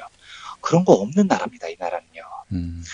제가 방송으로도 몇 번 말씀드린 적이 있지만 이경촉정 이런 단어가 있습니다. 경제를 통해서 정치 외교를 발전시킨다. 이게 중국의 오랜 정책이거든요. 그런데 이 이경촉정이라는 게 왜 가능했겠습니까? 이경촉정이라는 말 자체가 외교적으로 중국의 지위를 올리기 위해서는 경제를 희생한다. 이게 전제가 돼 있는 겁니다. 그런데 경제를 희생하면 피해를 입는 건 중국 인민들입니다. 그런데 한번 보십시오. 수십 년 동안 중국 개방경제 역사에서 중국 정부가 경제적 손실을 감수하고라도 외교적 지위를 높이려고 노력했을 때 중국 인민들이 반대하던가요? 안 합니다. 이 나라는 그런 게 없는 나라예요. 이제 간단히 우리하고만 비교를 해봐도 바로 드러납니다. 우리나라도요. DJ 정부 때 실시한 대북 정책이 대표적인 이경촉정 정책이거든요. 예. 경제적 이익을 주는 대신에 외교적 실리를 얻자 이거죠. 그런데 해보면 대번에 빨갱이들한테 돈 퍼준다느니 왜 우리 세금을 북한 놈들한테 퍼주냐. 우리만 해도 난리가 나잖아요. 그렇죠. 근데 중국은 몇십 년 개방 역사에서 한 번도 그런 일이 없었습니다. 주변 국가, 아프리카 국가, 중남미 국가한테 계속 경제적으로 퍼줘도 그래서 민중들이 누려야 할 실질적인 경제적 이익이 포기돼도 끽소리도 안 나오는 나라가 바로 중국입니다. 근데 우리가 지난해 중국으로부터 무려 54조 원 무역 흑자를 냈습니다. 중국이 괜히 내줬겠습니까? 이게 100% 우리가 잘나서 54조 원의 무역 흑자를 낸 게 아닙니다. 이경촉정의 일환이라는 요소가 분명히 있는 겁니다. 예, 중국이 한국 보고 시그널을 주는 거죠. 너무 친미적으로 살지 마라. 약간 우리 쪽으로 좀 다가와라. 이걸 노리고 한국의 시장을 개방해준 요소가 있는 겁니다. 그런데 여기다 대고 중국 코앞에서 사드를 설치한다. 무슨 일이 벌어지겠습니까? 한중 FTA가 이미 실시돼서 별일 없을 것이다. 이것도 말도 안 되는 소리입니다. 어제 아침 뉴스 보니까요. 이 아시아 경제에서 제일 정확하게 제목을 뽑았더라고요. 예. 제목이 이거였습니다.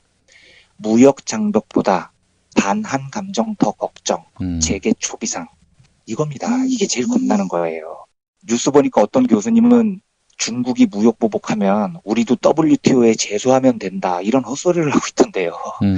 웃기는 이야기입니다. WTO에 제소하면 중국이 눈 하나 깜짝할 것 같습니까? 중국이 다른 방법을 못 찾을 것 같나요? 중국 정부가 반한 감정을 딱 부추기는 순간 한국 경제는 그야말로 헬게이트가 열리는 겁니다. 이게 재계에서 걱정한다는 얘기가 이거거든요.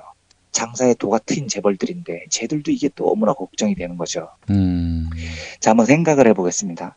WTO가 있습니다. 그리고 한중 FTA가 체결이 됐습니다. 중국이 어떻게 할까요? 한국한테 보복을 하려면요. 지금 중국의 한국 공장들 수천 개가 있습니다. 안전관리 조항 하나만 높여보십시오. 거기서 그 심사 통과 못해서 문 닫아야 할 공장들 부지기수로 쏟아집니다. 예. 우리가 그 중국의 화장품 수출이 는다고 해서 그 아모레퍼시픽 서경배 회장이 최근 몇 년 사이에 주가 가치가 높아져서 한국 5위 안에 거부로 떠올랐거든요. 예. 이게 다 중국 수출이 늘어서 그렇다는 거거든요.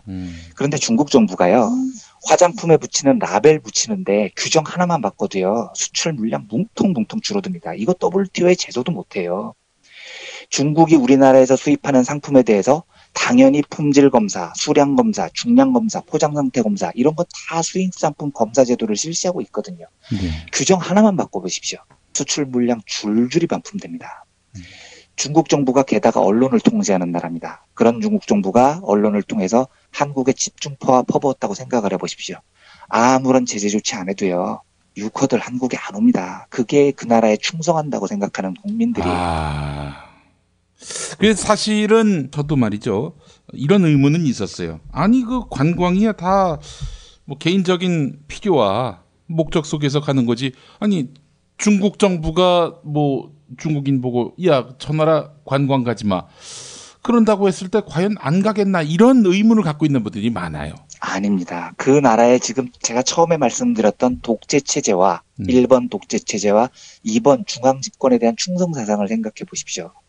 그러니까 노르웨이 연어 수입 금지 같은 게 그런 거거든요. 중국이 엄청난 제재 조치를 취한 게 아니고 수입 금지를 한 게 아니고 노르웨이산 연어에 대해서 불만족스러운 언론 보도가 쏟아지면서 수입 물량이 급감을 한 거거든요. 예. 그러니까 이런 분석을 하는 신문이 있는 겁니다. 이게 어떤 전문가랍시고 하시는 분이 이렇게 말씀을 하시던데요.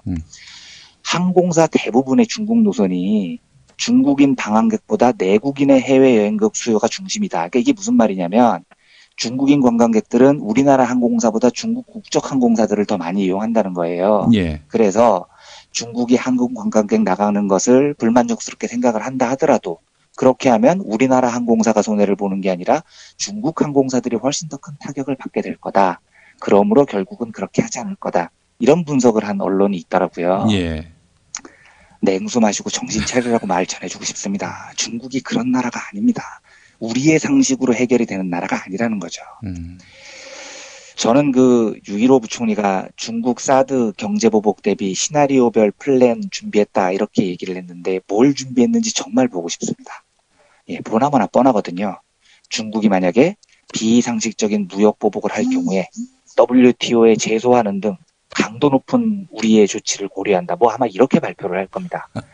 중국의 무역 의존도가 30%가 넘는 나라인데 진짜 국가 경제 말아먹을 소리를 지금 하고 있는 거죠. 네.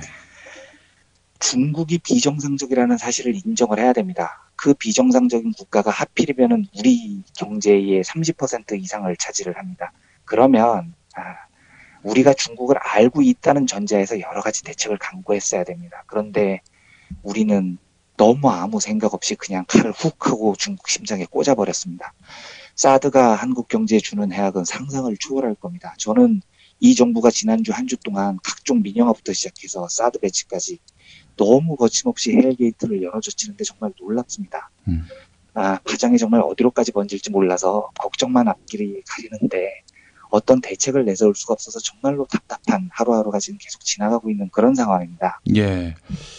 21세기 들어서자마자 마늘 파동이 있었잖아요. 그래서 중국이 마늘 갖고 장난을 쳐서 우리가 관세를 무겁게 매겼는데 그러자 중국이 우리 휴대폰을 수입하지 않는 초강수 조치를 내려서 결국 우리가 얼마 안 지나서 백기를 들었단 말이에요. 그렇죠. 예. 근데 이번에는 사실 어떻게 백기를 들 여지도 없고 백기를 든다는 표현이 그러니까 백기를 들 방법이 없는 거죠. 예. 사드를 설치하고 난 다음에 백기를 들 방법이 없는 겁니다. 그러니까 진짜 황당한 헬게이트를 열어젖힌 거죠. 예. 백도가 안 되는 상황이니까요. 예. 이러면은 어떻게 될까요? 우리 정부가 취할 수 있는 대책이라고 하는 것이 WTO 제소 말고는 없는 겁니까? 그렇죠. 근데 아마도 WTO 제소에 걸릴 요소들을 다 빼고도 우리 경제에 충분한 타격을 줄 수 있는 무역보복 조치들을 할 수 있을 겁니다. 제가 아까 말씀을 드렸듯이 예. 안전관리 기준 하나만 높여도요. 타격이 엄청나거든요. 예. 그러니까 WTO 믿고 한중 FTA 믿고 지금 이러고 있을 때가 아니라는 이야기인 겁니다. 그래서 예. 아마 어쩌면 당분간은 민중민주 진영하고 예. 재벌들하고 연대하게 될지도 모르겠습니다. 그 칠곡에서 거기 늘 일본만 찍으셨던 분들하고 또 거기 그렇죠. 그분들하고도 연대할 수 있고요. 진보단체 회원들이 함께 그 투쟁가 틀고 예. 말이죠. 예. 그런 네. 양상. 예. 그렇게 해서 뭐 국민 통합이 이루어지면 좋은 거 아닙니까? 예. 네, 다행입니다만 그게 이제 진보건 보수건 떠나서 지금 이 정부가 얼마나 나라를 망쳐놓고 있느냐의 반증이기도 해서요. 예. 좀 안타까운 소식인 거죠, 이게. 예. 네. 뭐 제가 웃으면서 이렇게 말했지만 그 웃는 게 뭐 즐거워서 웃는 게 아니라는 것은 여러분들이 잘 아실 겁니다. 정말 암담합니다. 제가 이 또 그림이 보이기 때문에 참 웃프다라는 표현으로 제 심정을 이렇게 표시하고 싶습니다. 정말 큰일이 납니다, 이제. 큰일입니다. 네. 어떻게 이 대처를 해야 될지. 유일호 경제부총리로는 뭐 도무지 답이 안 보이고요. 네. 예, 알겠습니다. 자, 네. 다음 이야기 해보겠습니다. 경제 활성화 대책으로 반려동물을 거론하기에 저는 그런 줄 알았습니다. 이 반려동물 보면은 미용업도 있고 말이죠. 또 반려동물을 위한 각종 상품, 산업 이런 거 어떻게 한번 키워보겠다.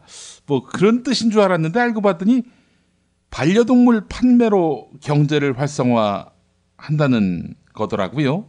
이게 과연 적절한 건지 모르겠어요. 황당하죠. 전혀 적절하지 않습니다. 그러니까 앞에 말씀하셨던 그런 대책이 아예 포함이 안 된 건 아니에요. 사료산업이나 이런 것도 발전을 하겠다는 건데 핵심 뉴스는 그게 아니고 반려동물 자체를 제품으로 보고 생산, 판매, 유통 구조를 좀 더 확대시키겠다. 저는 그게 핵심으로 보이더라고요. 이게 지난주 목요일에 나온 정부 대책이었습니다. 반려동물 산업 육성 대책이라는 거였는데요. 지난주에 하도 황당한 뉴스가 많아서 제가 빼먹고 있다가 주말에 다시 보니까 이게 민중을 개돼지로 본다는 나양욱 씨 이야기하고 오버랩이 돼서 민중이 개인데 개를 또 산업 육성 대책을 통해서 한다니까 제가 하도 기분이 묘해져가지고요.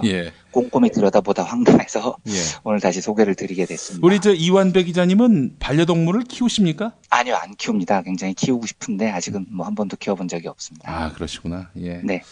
저도 키우고 싶은데 네.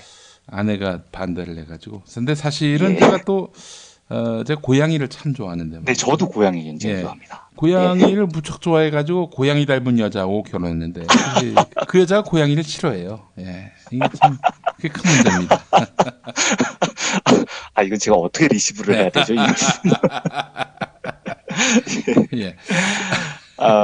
뉴스 얘기로 돌아와서요. 산업 육성 대책이 이제 7일에 박근혜 대통령 주재로 청와대에서 발표가 된 건데요. 박근혜 대통령이 경제의 대내적 어려움을 극복하기 위해서 발상의 전환을 강조를 하시면서 지금 이게 나온 얘기예요. 반려동물 산업 육성 대책이라는 게요. 그래서 반려동물의 범위도 개, 고양이, 토끼, 앵무새, 기니피그, 햄스터 이렇게 6개뿐만 아니라 파충류, 어류 등으로 넓히고 신고제로 전환된 반려동물 생산업을 허가제로 바꾸고 이런 게 줄줄이 있는데 핵심은 이겁니다. 반려동물 판매업 등록 업체에는 반려동물 온라인 판매와 배송을 허가한다. 이 이야기를 주말에 읽고 이거 어떻게 해석을 해야 되나 참 되게 아까 말씀해 주셨던 우픈 대책이었거든요. 생각을 한번 해보겠습니다. 반려동물에서 반려는요. 무슨 제출된 걸 다시 반환한다는 뜻이 아닙니다. 반려는 짝이 되는 동무라는 뜻입니다. 반려자란 말이 있잖아요. 그렇죠. 바로 그겁니다. 그래서 반려동물이라고 하면 동물을 인간의 친구라는 사실을 전제로 하는 겁니다. 그런데 지금 이걸 산업으로 육성시키겠다는 거죠. 그래서 나온 대책이 반려동물을 온라인으로 판매하고 배송을 허용하겠다는 거예요. 제가 제 인생에서 저와 짝이 되는 동물을 찾는데 이걸 온라인으로 보고 골라요. 제 짝을. 그래서 이제 돈을 입금합니다. 그러면 포장이 돼가지고요. 우리 집에 배송이 돼 오는 겁니다. 제 반려 친구가요. 이게 근본적으로 말이 되는 소리입니까? 그 동물이 내 친구가 될 동물이 박스 안에서 택배 트럭 안에서 무슨 일이 벌어질지도 모르는데 탈탈탈탈하면서 서너 시간을 달리는 게 그게 제 벗을 고르는 방식인가요? 제가 과거에 동물보호단체 카라하고 임순례 감독님 말씀을 드릴 때요. 가급적 이제 동물 이야기는 좀 꺼리는 편이라고 말씀을 드린 적이 있습니다. 이게 의외로 진보적인 분들 중에서도 동물권 이러면 부정적인 분들이 많으셔서요. 그런데 제가 지금 동물권 말씀을 드리는 게 아닙니다. 기본적인 생명에 대한 사상을 말씀을 드리는 거예요. 이 정부는 돈이 된다면 반려동물도 일반 상품처럼 온라인 판매하고 택배 배송을 허용하겠다. 이런 발상을 너무 쉽게 해버리는 겁니다. 반려동물을 돈벌이 장난감 정도로 취급을 해버린다는 얘기죠. 지금 정부 발표를 보면은요. 반려동물 시장 규모가 2015년 1조 8천억 원에서 2020년 5조 8천억 원으로 커질 것이다. 그래서 반려동물 생산업체를 허가제로 전환한다. 지금 이 발표 자체가 반려동물을 동반자로 여기는 태도가 아닌 겁니다. 이미 돈벌이 대상으로 보고 있는 거죠. 그래서 반려동물 생산을 대폭적으로 확대합니까? 생산을? 생산을 적극적으로 확대하고 판매를 적극적으로 권장하고 이래서 시장을 넓히는 게 문제인 건가요? 지금 길거리에서 유기된 반려동물이 8만 마리가 넘습니다. 이 동물들은 어떻게 할 겁니까? 유기된 반려동물이야 나가 죽던 말던. 하지만 돈은 되니까 생산은 장려해야지. 그래서 귀여운 반려동물들 새끼들 빨리빨리 생산해서 택배로 배송해. 이건 정말 아닌 거죠. 예. 사람의 벗이라고 인정을 했으면은요, 우선 보호해야 된다는 생각을 가져야 되는 겁니다. 당연히 그러면 반려동물 산업 육성 대책이 아니고 유기된 8만 마리의 반려동물 보호 대책부터 강구하는 게 정상인 겁니다. 그래서 반려동물 신산업 육성 대책이 아니라 동물보호법을 강화하자는 겁니다. 제가 이 말씀을 드리면 또 무슨 쓸데없는 동물 이야기야. 사람 살기도 바빠 죽겠는데 이런 분들이 있으실까 봐 말씀드립니다. 제가 꼭 권해드리는 건데요. 저희 토요일 조간 브리핑에 최동석 박사님께서 지금 칼럼을 발표하시지 않습니까? 예. 근데 6월 말부터 시작된 인간을 자원으로 보는 비인간적 사회 풍토, 이 방침에 대해서 지금 최동석 박사님께서 시리즈로 쭉 방송을 하고 계시는데요. 그 내용 꼭 한번 들어보시기를 정말로 강권해드립니다. 저는 그거 듣고 진짜 많이 배우고 반성을 많이 했거든요. 예. 최 박사님 말씀 들어보면 이렇습니다. 김대중 정부 때 교육부가 교육인적 자원부로 바뀌었습니다. 예. 이게 전제가 뭘 것 같습니까? IMF 이후에 미국식 천박한 자본주의가 한국에 침투한 겁니다. 그래서 노동자를 인간으로 보지 않고 경영상 얼마의 돈을 벌게 해주는지를 측정할 수 있는 자원으로 분류를 한다는 겁니다. 예. 그러니까 정부 부처 이름 자체가 교육인적 자원부라는 거죠. 저희 회사 각 인사팀 하는 거 보십시오. HRD, HRM, Human Resource Development, Human Resource Management 이럽니다. 전제가 뭐겠습니까? 인간은 Human Resource, 자원이라는 겁니다. 근데 섬뜩한 겁니다, 이게. 저는 최동석 박사님 칼럼 듣기 전까지는 이 단어를 되게 자연스럽게 썼거든요. 예. 그런데 그 칼럼을 듣고 진짜 섬뜩하더라고요. 인간은, 노동력은 산업 생산 체계에서 얼마의 돈을 벌어주는지를 계산이 가능한 자원이다. 이걸 전제로 하고 있는 거예요. 그러면 반려동물을 생산해서 온라인으로 판매해서 택배로 유통해서 이 사고가 우리한테는 적용이 안 될 것 같습니까? 생명, 인권, 가치 이런 걸 전부 다 돈으로 측정해버리는 무시무시한 자유주의 정부가 인간은 그렇게 생각을 안 할 것 같냐는 말이죠. 예. 돈벌이 구조에서 탈락한 유기동물들은 죽어도 상관없어. 대신 새롭고 최대한 귀여운 애기동물들 공장에서 생산해서 돈벌이해. 이 모습이 인간하고 상관없는 모습이 아니라는 겁니다. 이건 우리가 당할 모습인 거예요. 자유주의 정부는요, 그게 반려동물이건 인간이건 모두 돈벌이에 필요한 자원으로 볼 뿐입니다. 그러니까 유기견 8만 마리 시대에 더 귀여운 동물들 대량으로 생산해서 택배로 배송하자. 이따위 발상이 나오는 거죠. 청년 실업률 10% 시대에 더 쌩쌩한 빚 많은 빈곤 청년들 대량으로 생산해서 최저임금 6,030원에 부려먹자. 이거 뭐가 다르냐는 겁니다. 예. 제가 방송을 통해서 한번 소개를 한 적이 있습니다만 자본주의, 자유주의 논리에서 돈이 되지 않는 생명은요, 언제건 가차없이 내팽개쳐질 겁니다. 이게 농담이 아닌 게요, 인구론이라는 책 제가 한번 소개를 해드린 적이 있는데요. 예. 멜서스, 유명한 경제학자 멜서스의 책이죠. 산업혁명을 통해서 도시 인구가 늘어서 런던의 생존 환경이 너무 나빠지니까 멜서스가 인구론에 직접 이렇게 적습니다. 인구가 늘어? 그래서 어쨌다고? 해결하자고? 그걸 왜 해결해? 그리고 이렇게 적습니다. 가난해서 죽는 건 신의 섭니다. 따라서 그들을 돌보는 것은 선행이 아니라 오히려 재앙이다. 전염병을 퇴치해서는 안 된다.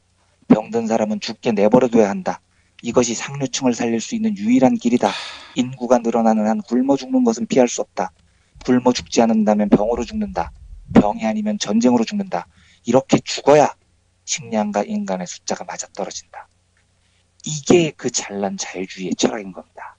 반려동물을 생산하고 온라인으로 판매하고 택배로 유통하고 이걸 반대해야 되는 이유가 여기에 있습니다.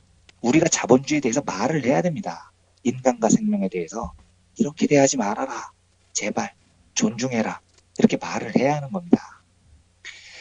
제가 지금 반대하는 게요. 정부가 지금 온라인 판매하겠다는 게 냉동 삼겹살이 아니지 않습니까?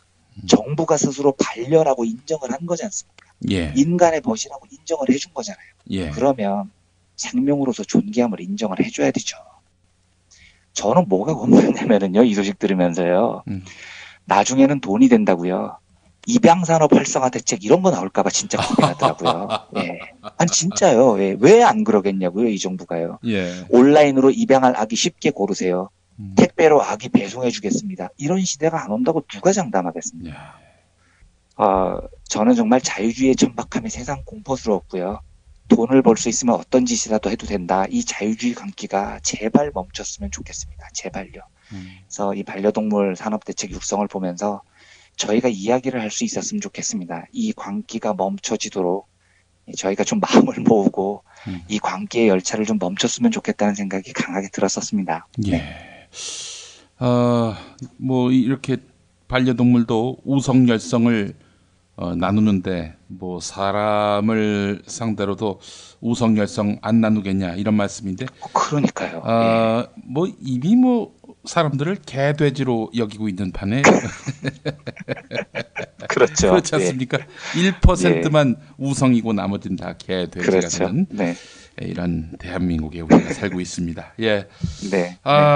그렇죠. 동물권이 잘 보장된 나라, 생명 존중이 일상화된 나라의 인권 또한 맞습니다. 극진하게 예우받는다는 거, 네. 뭐 상식 중에 상식입니다. 예, 반려동물 산업 정말 기가 막힙니다. 딴 나라에 이게 알려질까봐 너무 걱정되네요. 그러니까요. 알겠습니다. 이완배 기자님 오늘도 고생하셨습니다. 네, 감사합니다. 내일 뵙겠습니다. 여러분 안녕하세요. 민중의 소리 아나운서 정혜림입니다. 이 어묵한 여왕님 치아에서 다들 잘 견디고 계시죠? 오늘도 종편의 주옥 같은 헛소리에 혼이 정상인 듯 정상 아닌 비정상 같은 여왕님의 우주 타령에 고구마 100개쯤 한꺼번에 삼킨 듯 답답한 마음에 죄 없는 가슴팍만 두들겨대고 계세요. 이젠 시원한 사이다 같은 민중의 소리와 함께하세요. 잘 키운 진보 언론 열종편 안 부럽습니다. 한 달 10,000원 소액 CMS 후원으로 민중의 소리에 큰 힘이 되어주세요. 1661-0451 1661-0451 전화 기다릴게요.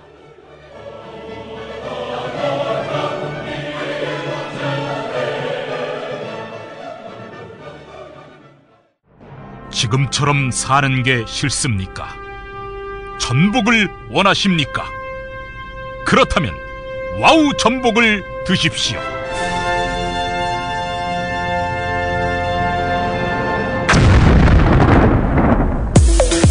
와우! 전복을 먹으면 입맛 잃고 무기력했던 삶이 전복되고 시름시름하던 몸 상태가 전복됩니다.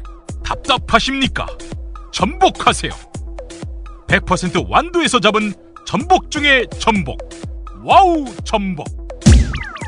한 번 맛보면 또 찾게 되는 와우 전복. 네이버에서 와우 전복, 와우 전복을 입력하세요. 전화번호는 010-2443-0818. 6살 하늘이 밥을 잘 안 먹어요.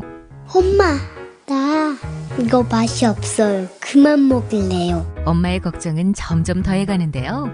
그런데 이때 택배입니다. 연지연 곰탕이 배달됐어요.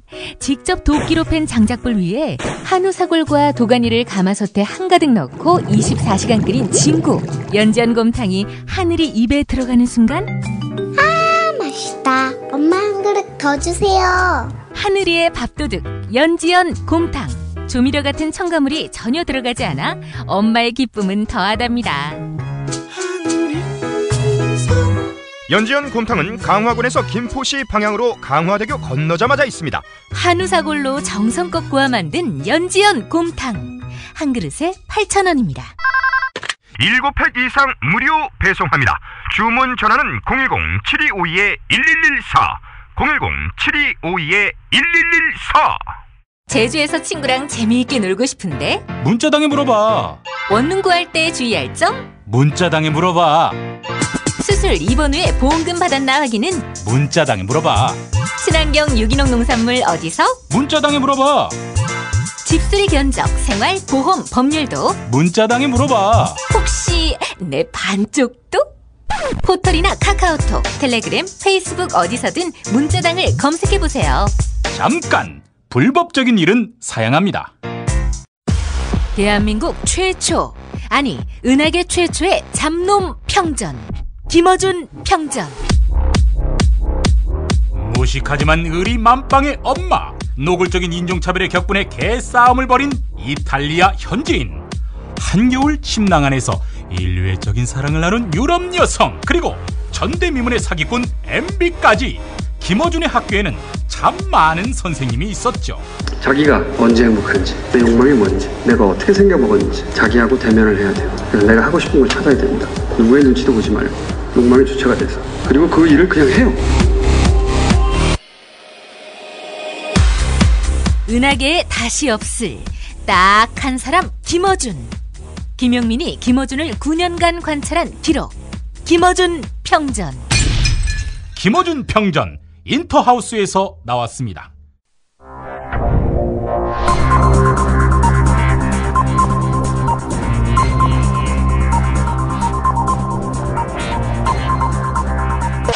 공화국 논평.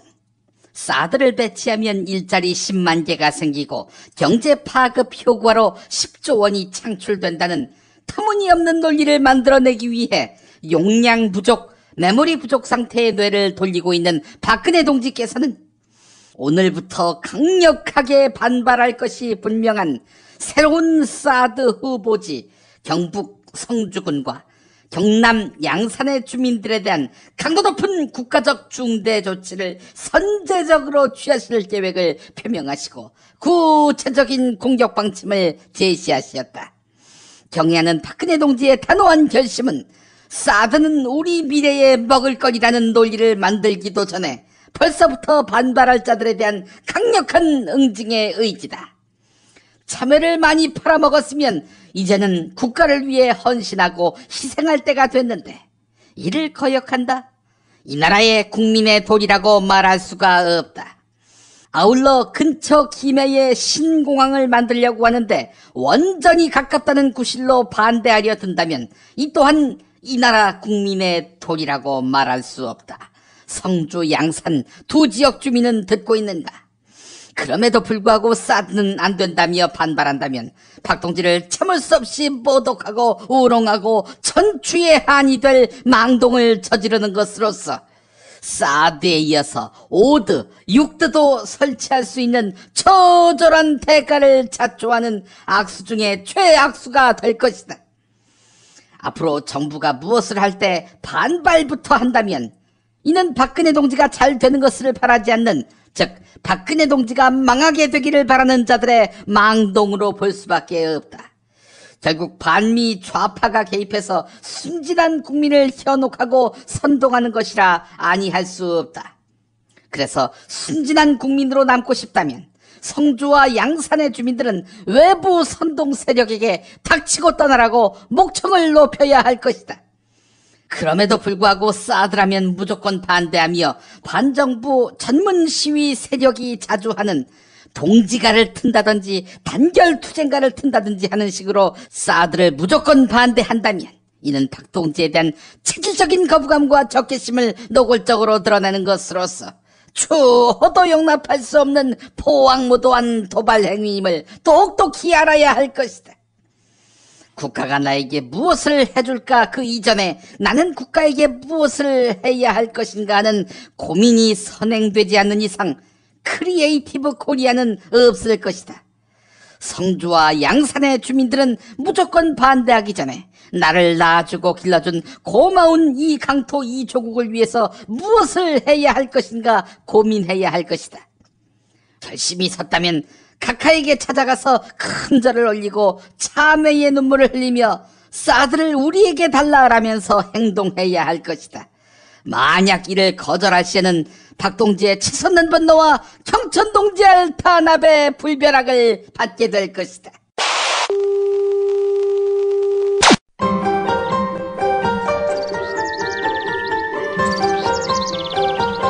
오늘의 날씨. 장맛비가 오늘 다시 내립니다. 비의 양은 오늘까지 제주와 남해안에 최고 150mm 이상, 충청과 남부에 20에서 70mm, 서울을 포함한 그 밖의 지역은 5에서 40mm가 되겠습니다. 비는 내일과 모레 소강 상태에 들었다가 금요일부터 다시 내리겠습니다. 이정열 전 창원지법 부장판사의 한겨레 칼럼을 읽고 새롭게 알게 된 사실이 있습니다.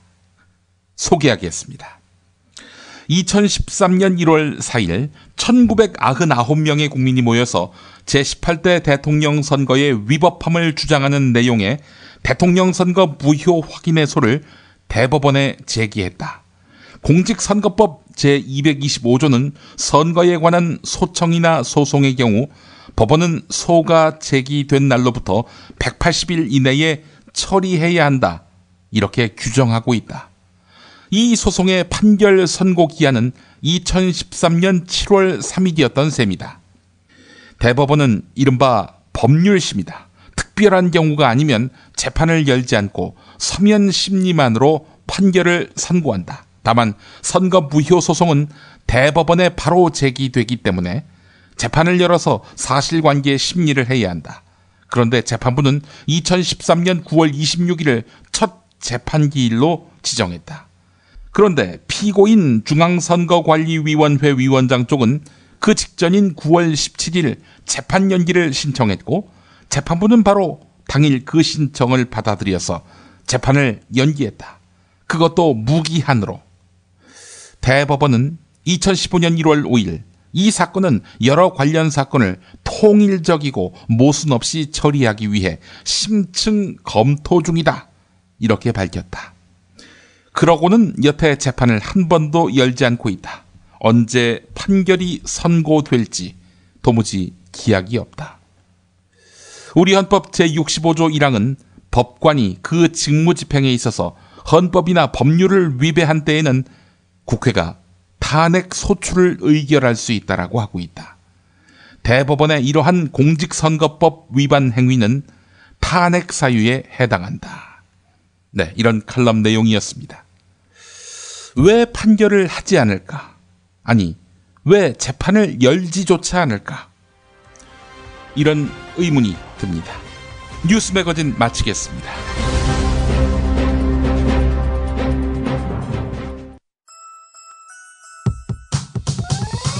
이번 방송 괜찮았나요? 작별의 여운 이렇게 표시해주세요. 다운로드하기, 댓글 달기, 구독하기, 별점 주기. 더 좋은 방송 만들어달라는 약속 이렇게 응원해주세요. 다운로드하기, 댓글 달기, 구독하기, 별점 주기. 기억하셨죠? 다운로드하기, 댓글 달기, 구독하기, 별점 주기.